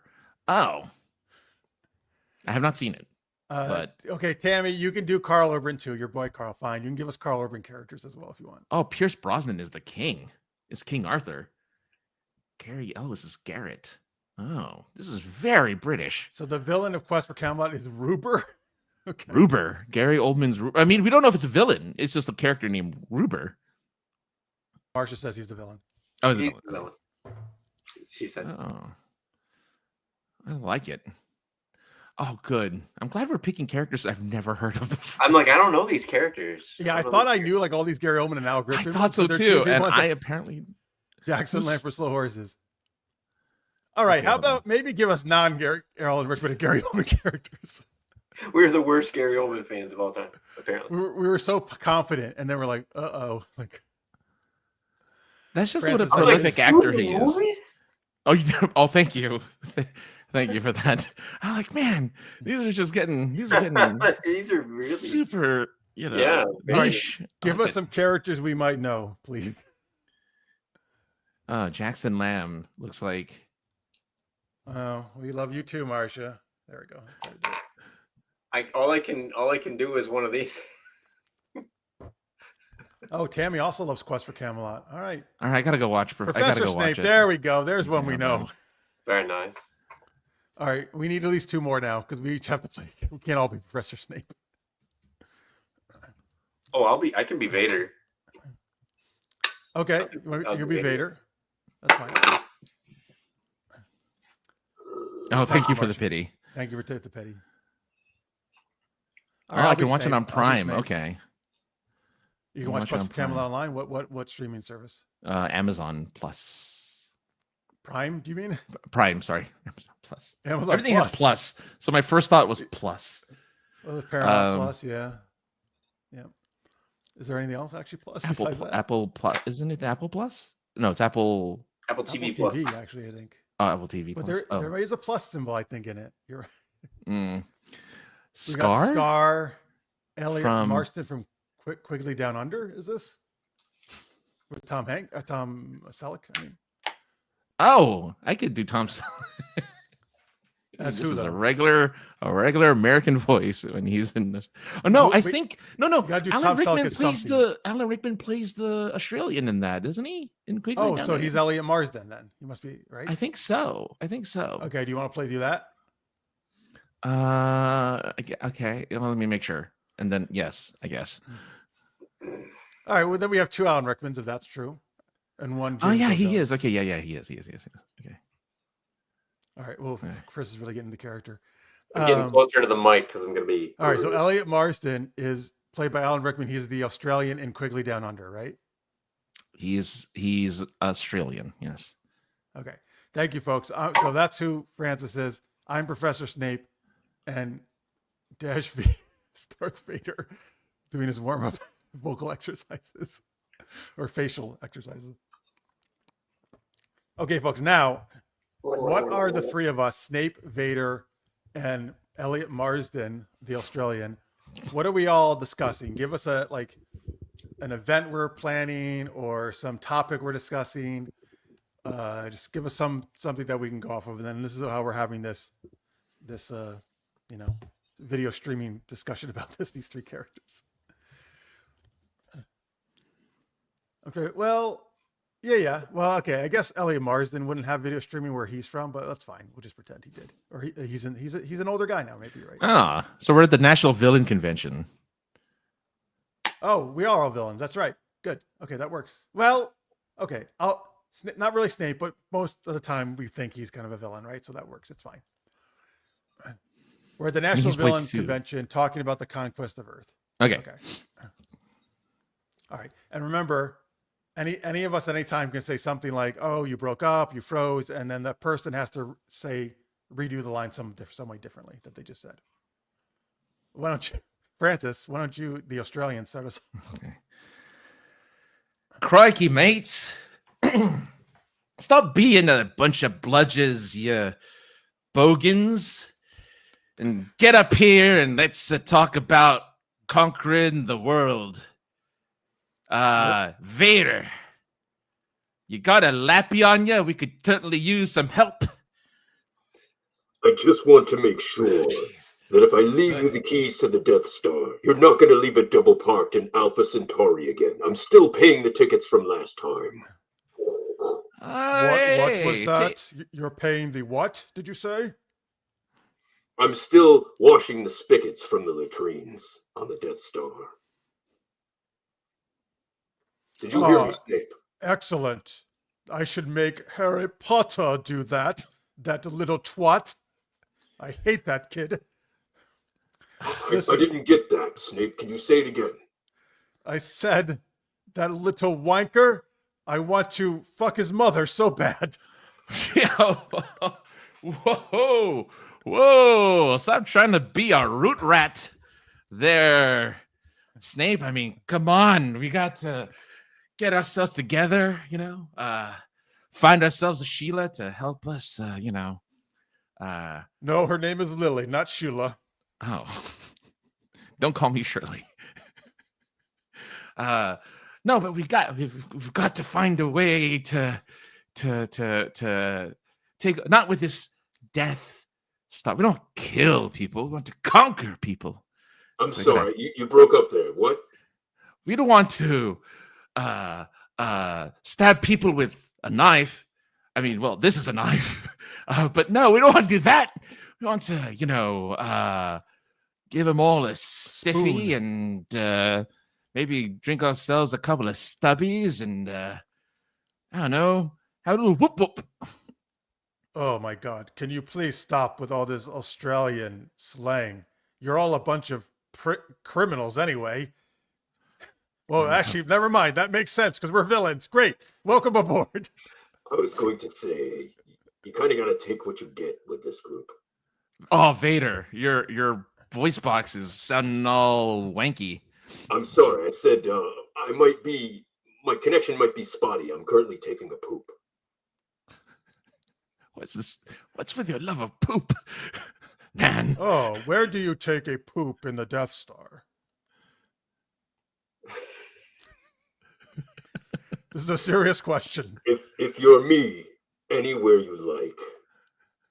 And anyone that complains, you force choke them. Are you telling me your suit doesn't have a toiletry system in it?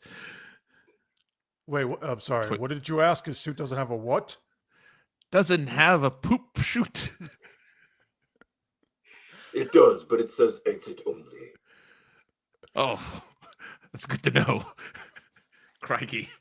I didn't know that was a problem on the Death Star that you had to put that sign on there. It is. Sometimes the pressurization, gets a little bit off with the life support system. I'd rather not get into it. Maybe Ron Weasley should use that. He really likes taking it up the butt. Whoa there, Snape. I couldn't quite hear you. Ron, what? Yes, I said Ron Weasley really loves playing with his broken wand. Oh dear. Oh, that makes me quite devo. That's why he's such a poor student. It's called a princess wand. Oh. It's called a what? Look it up. Just Not on a work computer. I think we're getting off track here. All right, what is the plan to conquer the world? Australian person. I don't know what your name is. What's the plan? My name is the bad guy from Quigley Down Under. That is my name. Remember it.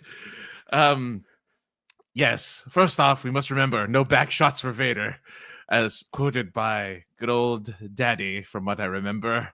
But yes, we're gonna conquer the world with some chalky bickies and maybe some good old frothies, and we're gonna make them drunk, make them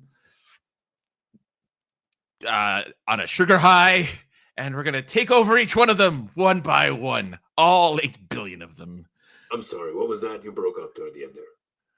We're gonna do back shots on all 8 billion people on Earth. Back shots for everyone. Before that, can we see who draws the short saber? Oh, that's Snape over there. That's all him. Oh, you're pointing the wrong way, you fool. That's him. That's him. What? What do I wait? I drew the short what? What? I don't have a small penis. What are you talking about? A straw. Have you been talking to McGonagall? Yeah, you're no Liam Neeson. Oh, I hate that guy too. By the way, Him Snape, and Harry Potter. Snape, Dobby called. He wants his sock back. Fuck Dobby. He said you'd say that. All right, I think we should adjourn this meeting. We're getting nowhere. Give me the Any keys last back to words, the Death Vader? Star. Actually, I literally didn't hear you, actually. There you go. Sip. That's Okay, what he has to it, I say. guess.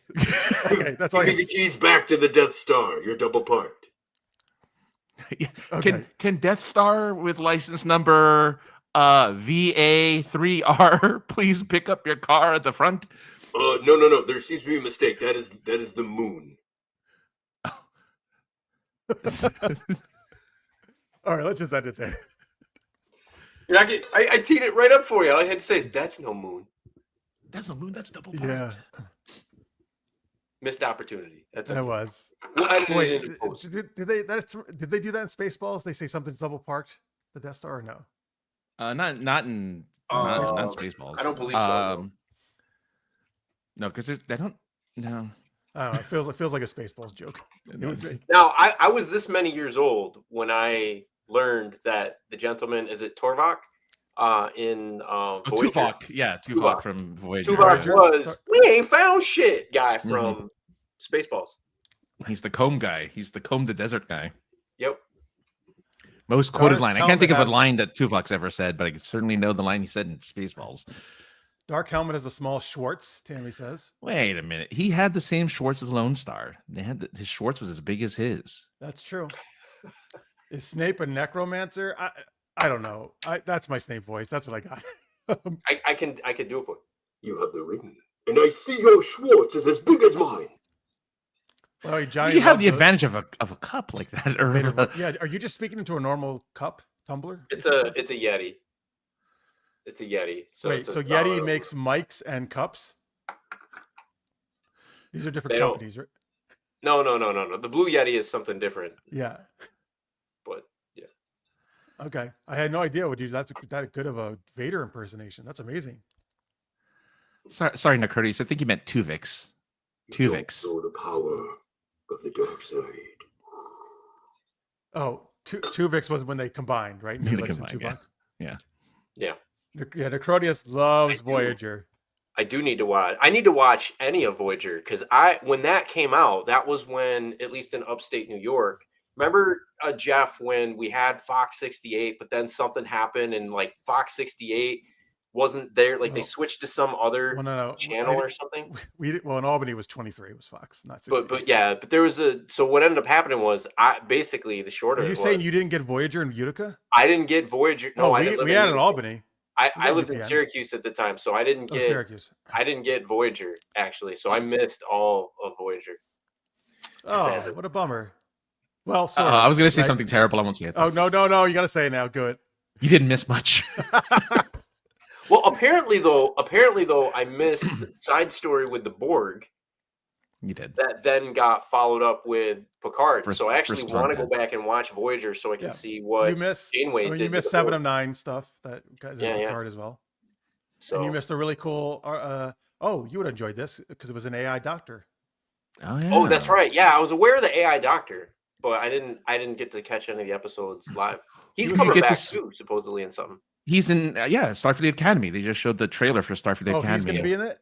Yeah, He's going to be in it. Ricardo? Mhm. Yeah. As a holographic, as him, like the No, as original him. holographic. As him, as Dr. Zimmerman.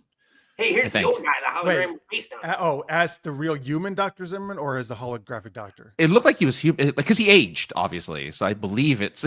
Sorry, Nicrotius. But yeah. But the funny thing, the one thing that people noticed, because in the background they showed the graduates of Starfleet Academy, and Ensign Kim became an admiral.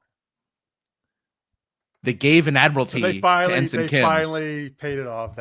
They fast tracked him because he was an ensign when he came back from the First Delta off, Conference. so he spent the longest time ever as an ensign, and then he made the quickest jump to admiral ever, basically. Like, we'll just give it to you. So It's fine. you're saying, by the way, folks, Starfleet Academy is going to be a new show that comes out in 2026. Mm. I'm assuming on Paramount Plus. Yes.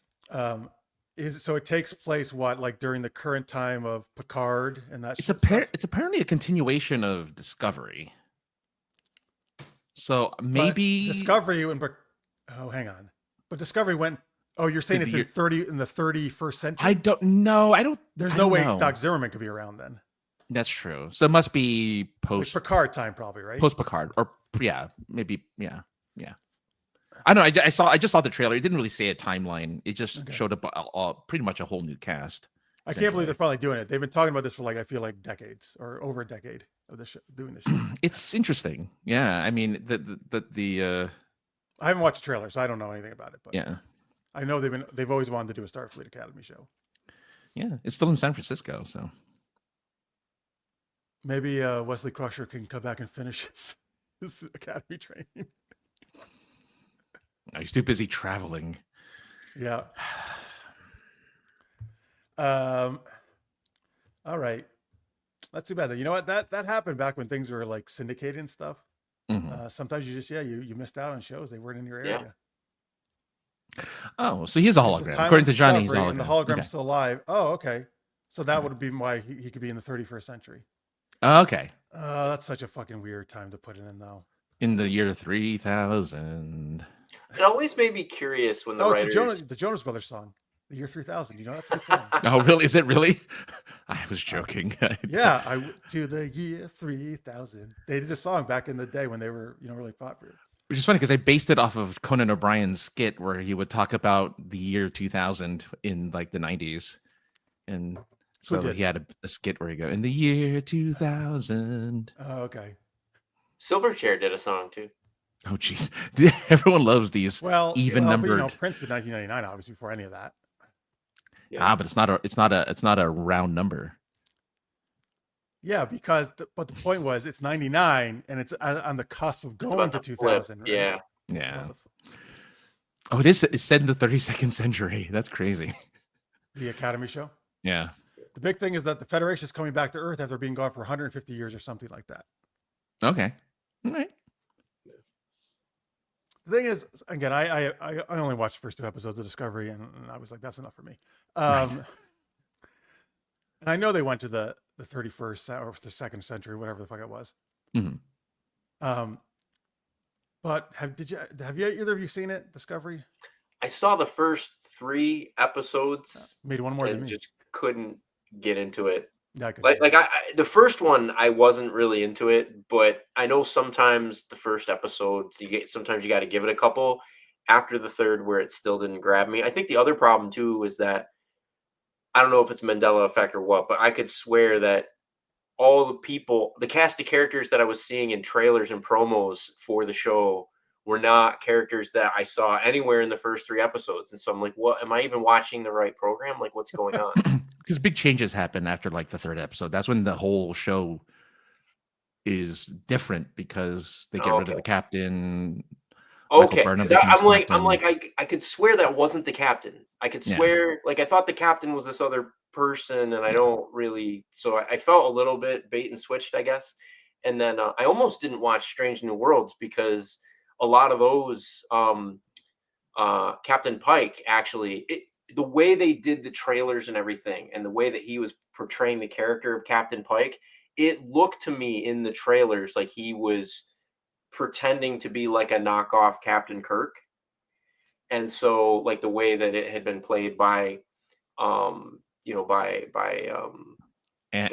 Mount. Anson Mount.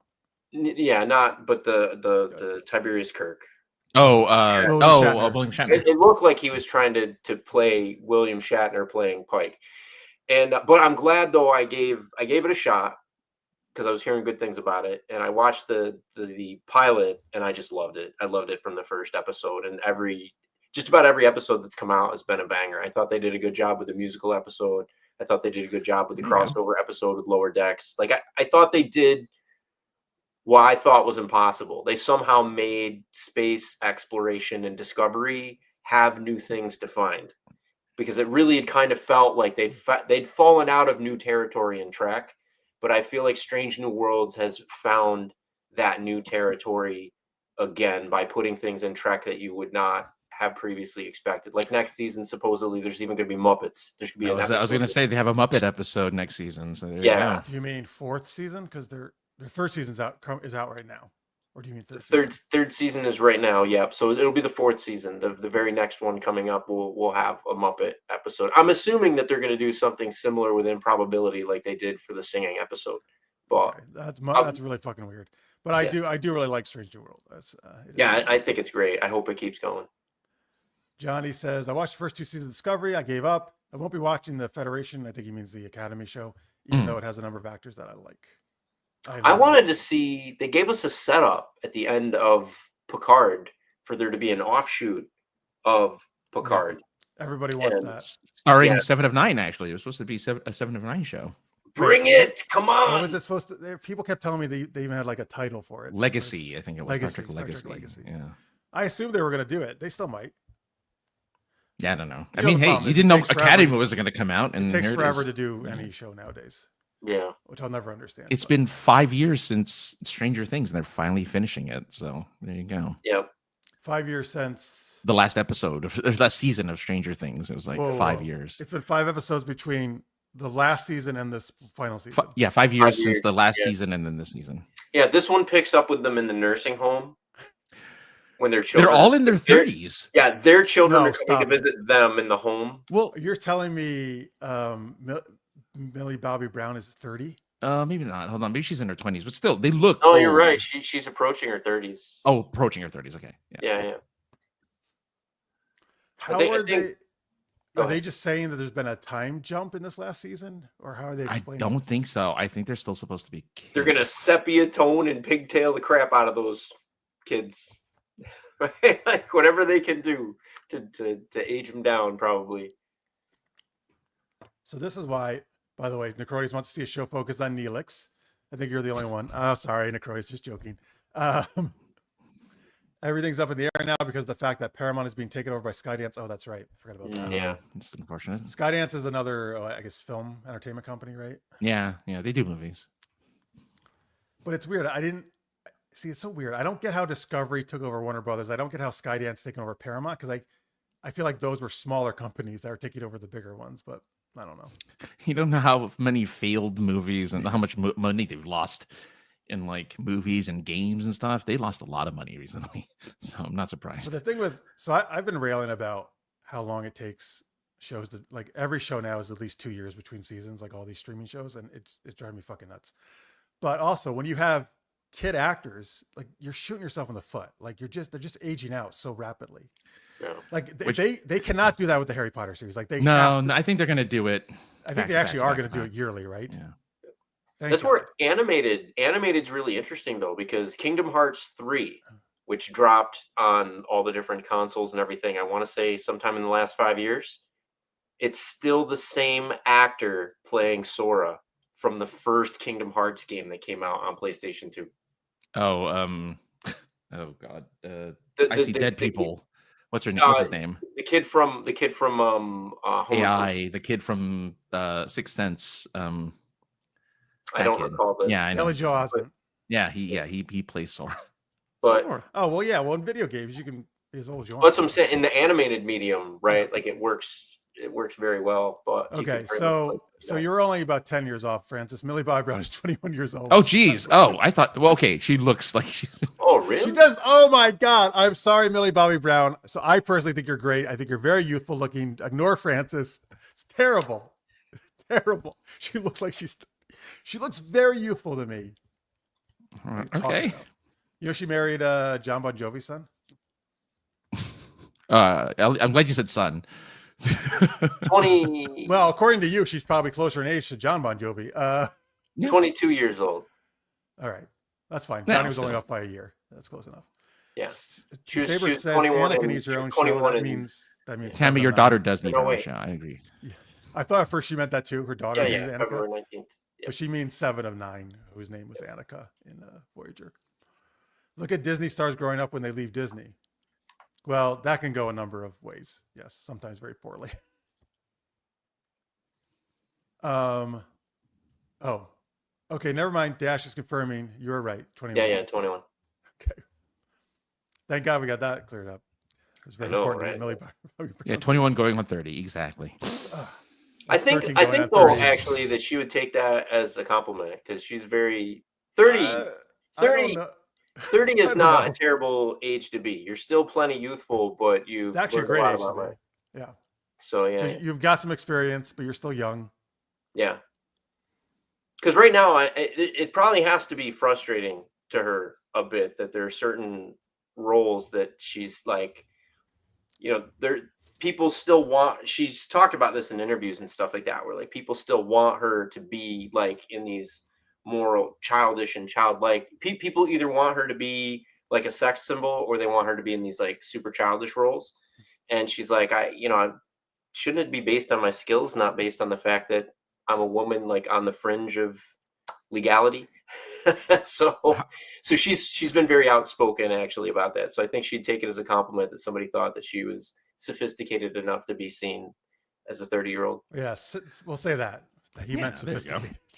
Yeah, Well, there Look goes out for any her. chance of the Stranger Things cast on SGU, Necrodia says. Yep. We have Oh, that's lined up okay. too. Yeah. For a woman in Hollywood, 30 is what used to be. I actually don't feel it's not as bad yeah. anymore. There's actually a lot of older actresses, I think, now getting roles that didn't used to. I think it's better. Yeah. I think as the men, honestly, as the men have like leveled up their game in terms of, being more kind of comfortable with that kind of thing. It used to be like Fifth Element, love that movie, but I didn't realize at the time that movie was filmed, Mila was 19 and Bruce Willis, I think, was like in his 30s. So there's quite the age difference. And then same thing with Sleepy Hollow, right? Johnny Depp was like, I think 10, 15 years older than the leading lady that was with him. It was a very common 10, 15, thing. that's nothing. Come on. Yeah. I mean, look, any Very movie common. with Tom Cruise in it, I mean, all of the leading ladies are usually like 20, 30 years younger than him because he's old, but he doesn't look that way. He doesn't look 60. He doesn't look, But Happy His age. Gilmore, remember they actually got his girlfriend from the first Happy Gilmore movie to come back Oh, for Gilmore too, yeah. and reprise her role for Gilmore 2. And she even commented, she's like, I thought you would have swapped me out for a younger model or something to that effect. And he goes, no. He's really cool with his friends. Like Adam Sandler, Yeah. if he likes somebody, he'll put him in anything. Yeah. Yeah. So it's really Yeah, that cool to just see that. Came out on what, Netflix or something? Yes. Recently, right? Yeah. Last week? Yeah. No, don't worry. I actually still haven't seen the first Happy Gilmore, so I can't spoil anything for you. Yeah, I haven't seen it yet either, so I can't spoil. All I know is that Bob Barker, right, was in Happy Gilmore 2. Yeah. I mean, one. And does he like punch Sandler or something, or hit him with a club? No, with his fist. Oh my God, they have an all-out fight. Yeah. Yeah, I love it. Did you see? If you haven't seen it, they did a charity event together, Bob Barker and Adam Sandler, where they kind of they did their own feud, and like Bob Barker's like, smacking him in the face with his bedpan and all kinds of crazy stuff. Because Bob is like in bed, like hooked up to all this stuff, and Sandler's there to like visit him, and then even in the bed, like laid out, like Bob Barker still whoops his ass. You mean they just like as a spoof type thing? Yeah, they did as like a spoof / nod to Happy Gilmore. It's So always Tammy- cool when you see somebody not known for like comedy or something like that come in and just have this like incredible like sense of humor. Absolutely. Tammy says, did you know Roger Moore gave up Bond because he felt like he was kissing his grandchild? I actually just heard about that recently. I heard about that too. He was 40 years older than his leading ladies. Yep.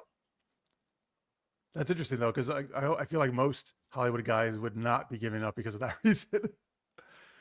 They'd be like, "Oh, this is great." Well, I mean, unless he was like, I don't know. Well, Yeah. good for him, I guess. Yeah, no, I mean, I can understand. I guess he Yeah. just felt he was told for the role. I like the I tend to like the older ladies. Like for example, when I watched Ted Lasso. Listen to this. Chris likes the older late MILFs. I thought Hannah Waddingham in Ted Lasso was very, very I've heard attractive. the name. I don't know who it is though. So she's the one that owns the team in the Okay. I haven't seen it. So Ted Lasso's boss, basically. Like I was like, if I was not married, I would totally, completely take her out to dinner. Oh, that's very gentlemanly thing to say. She is. If she'd allow me to, obviously. Like obviously. How old do you think she is? Hang on, let me look her up. I don't know off the top of my head, but I know know she's 51. I know not 30. Yeah. So, but yeah, I think she looks incredibly great for her age. So, and she's incredibly talented. Oh, I know who this is. Yeah. Yeah, she's fantastic in just about everything that she's in, and what she's good with like dry comedy, like just deadpan delivery. We were talking about that earlier. Like she's really good with she just plays it straight, and it just hits so funny. Well, Saber Pink thinks Helen Mirren is a hottie. Helen Mirren, I gotta look that one up. She played the Queen. She was in Red. Very famous British actress. But she's one who has been acting for a very long time. Okay, yeah. Yeah, she was in Red as well. Red and Red 2. Mm-hmm. Yeah. She's been in tons of stuff. Yeah. Yeah. All right. Okay, interesting. We turn into the hot older ladies discussion here. Not that hotness is from within, I think, honestly. Somewhat.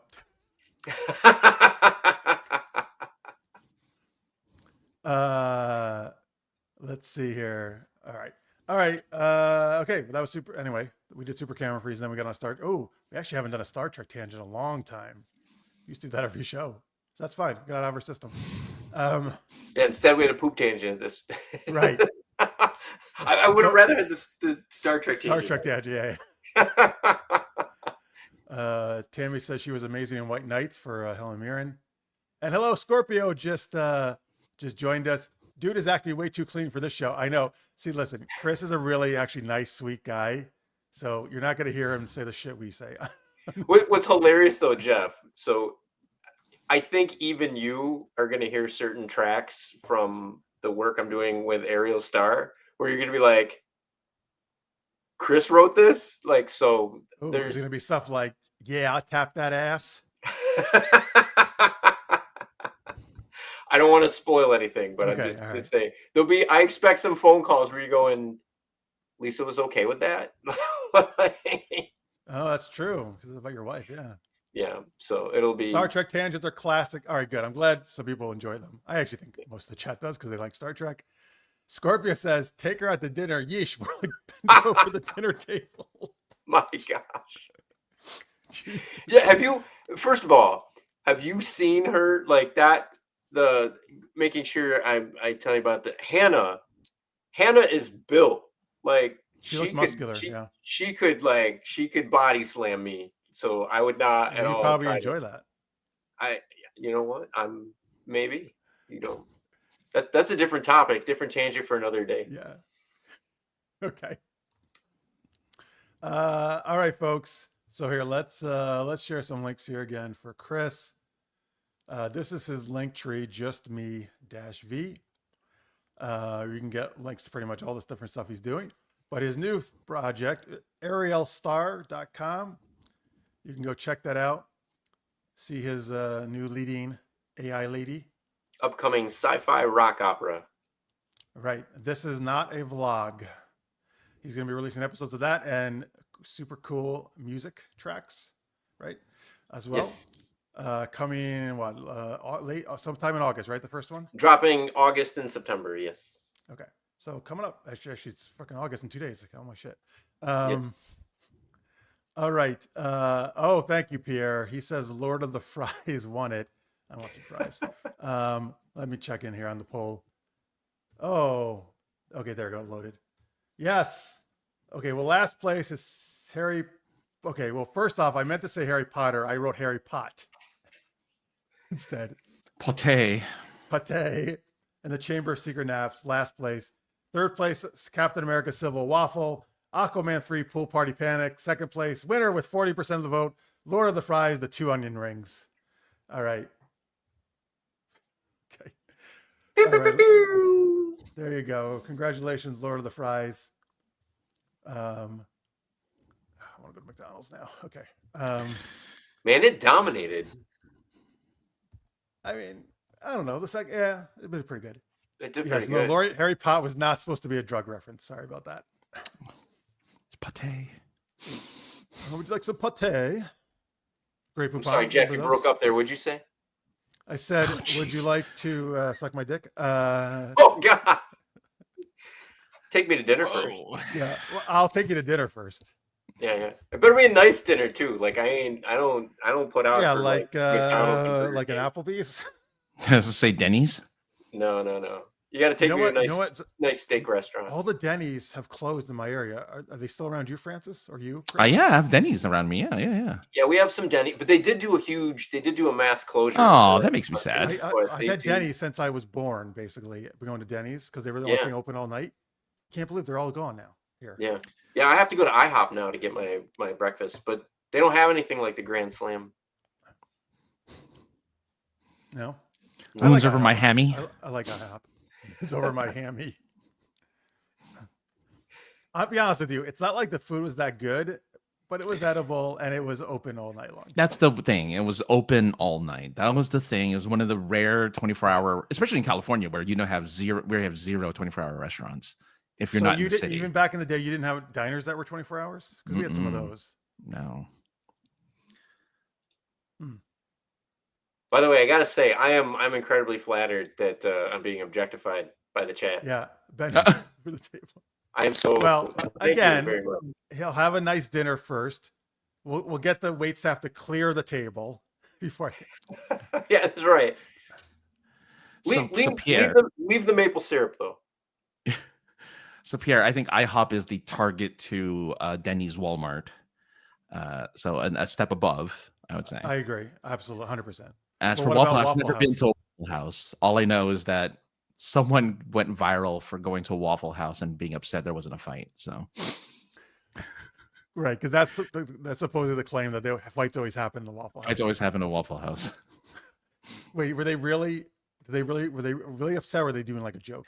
No, I think it was probably just a joke. But they actually took a selfie of themselves outside of a Waffle House and said, "I just ate here." But it wasn't as advertised. I didn't get a fight. So I know.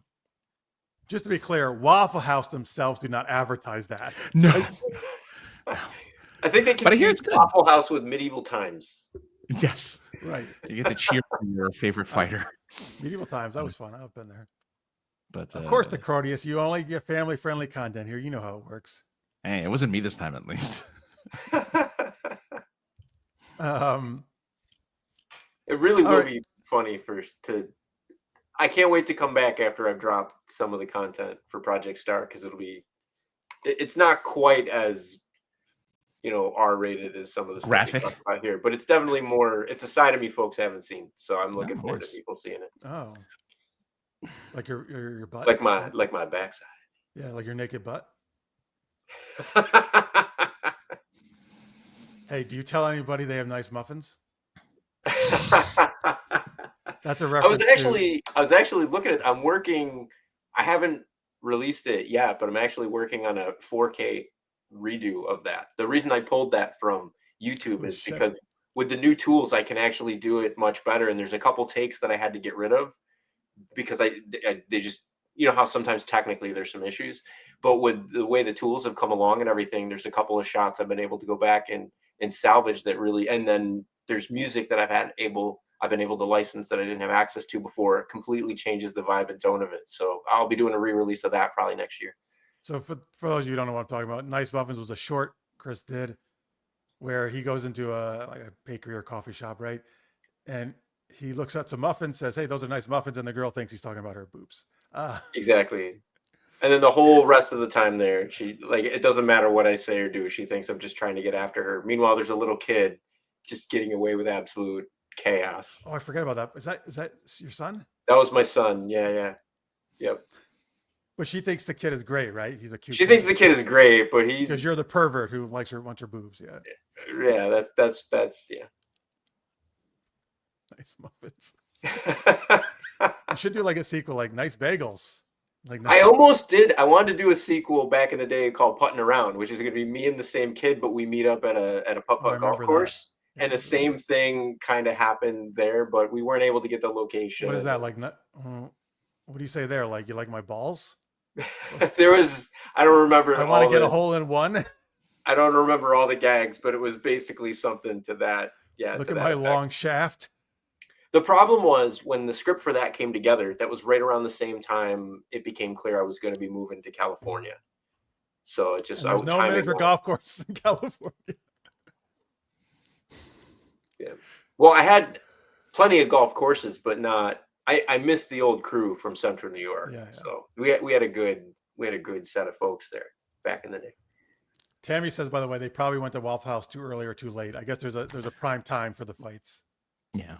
2 a.m. Yeah. She also says she finally went to Medieval Times this year, dinner and a fight with horses. Yeah. And you have your wenches as your waitresses. I hope your night won and you got the rose. Does it live up to the depending on where cable your sit, right? Yeah, so depending where you sit, you get one of the 4 different colors of knight, and they all joust until there's 2 left. Then whoever wins picks someone in their section to give a rose to. I mean, this is of course 20 years ago when I went, and everyone was just too busy staring at the horse's penis.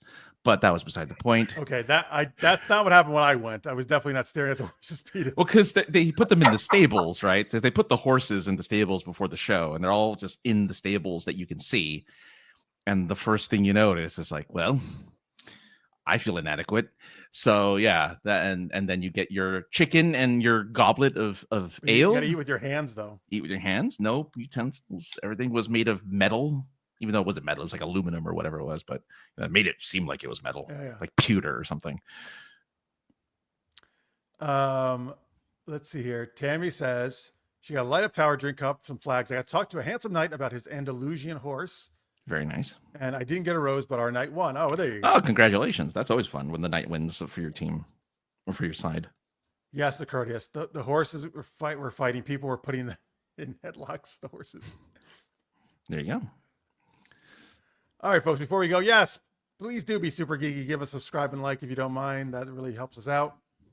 Go check out Chris's stuff. You can sign up for the Ariel Star right now and get all the updates and get a free song when it comes out. Check it out. And Chris showed me some of the footage he's made for it. It looks awesome last night. So very nice. You're gonna really like it. I got a sneak peek. VIP status over here. That's right. Yes. That's what you see. When you grow up in upstate New York, there's some perks. I was going to show him the horse footage, but, Francis, it just would have been like, stop staring at the penis. I want to tell you more about Well, I told him, like, save that for Francis, that footage. Yeah. That's more my style. All right. Well, yeah. So we'll have you back on when you got some more stuff out. So then excellent. We can see it. Well, thanks so much for coming on. It was great. Always a pleasure. Always a pleasure. And thank you, folks, of course, for watching. We appreciate you watching live or in post.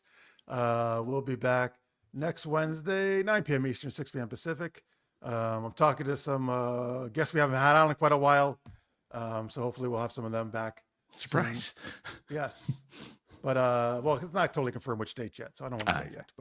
But yes, hopefully it will be a nice surprise. And thanks so much for watching. So until next week, stay geeky, everybody. We'll see you soon. Bye. Woohoo! Go Equestrians.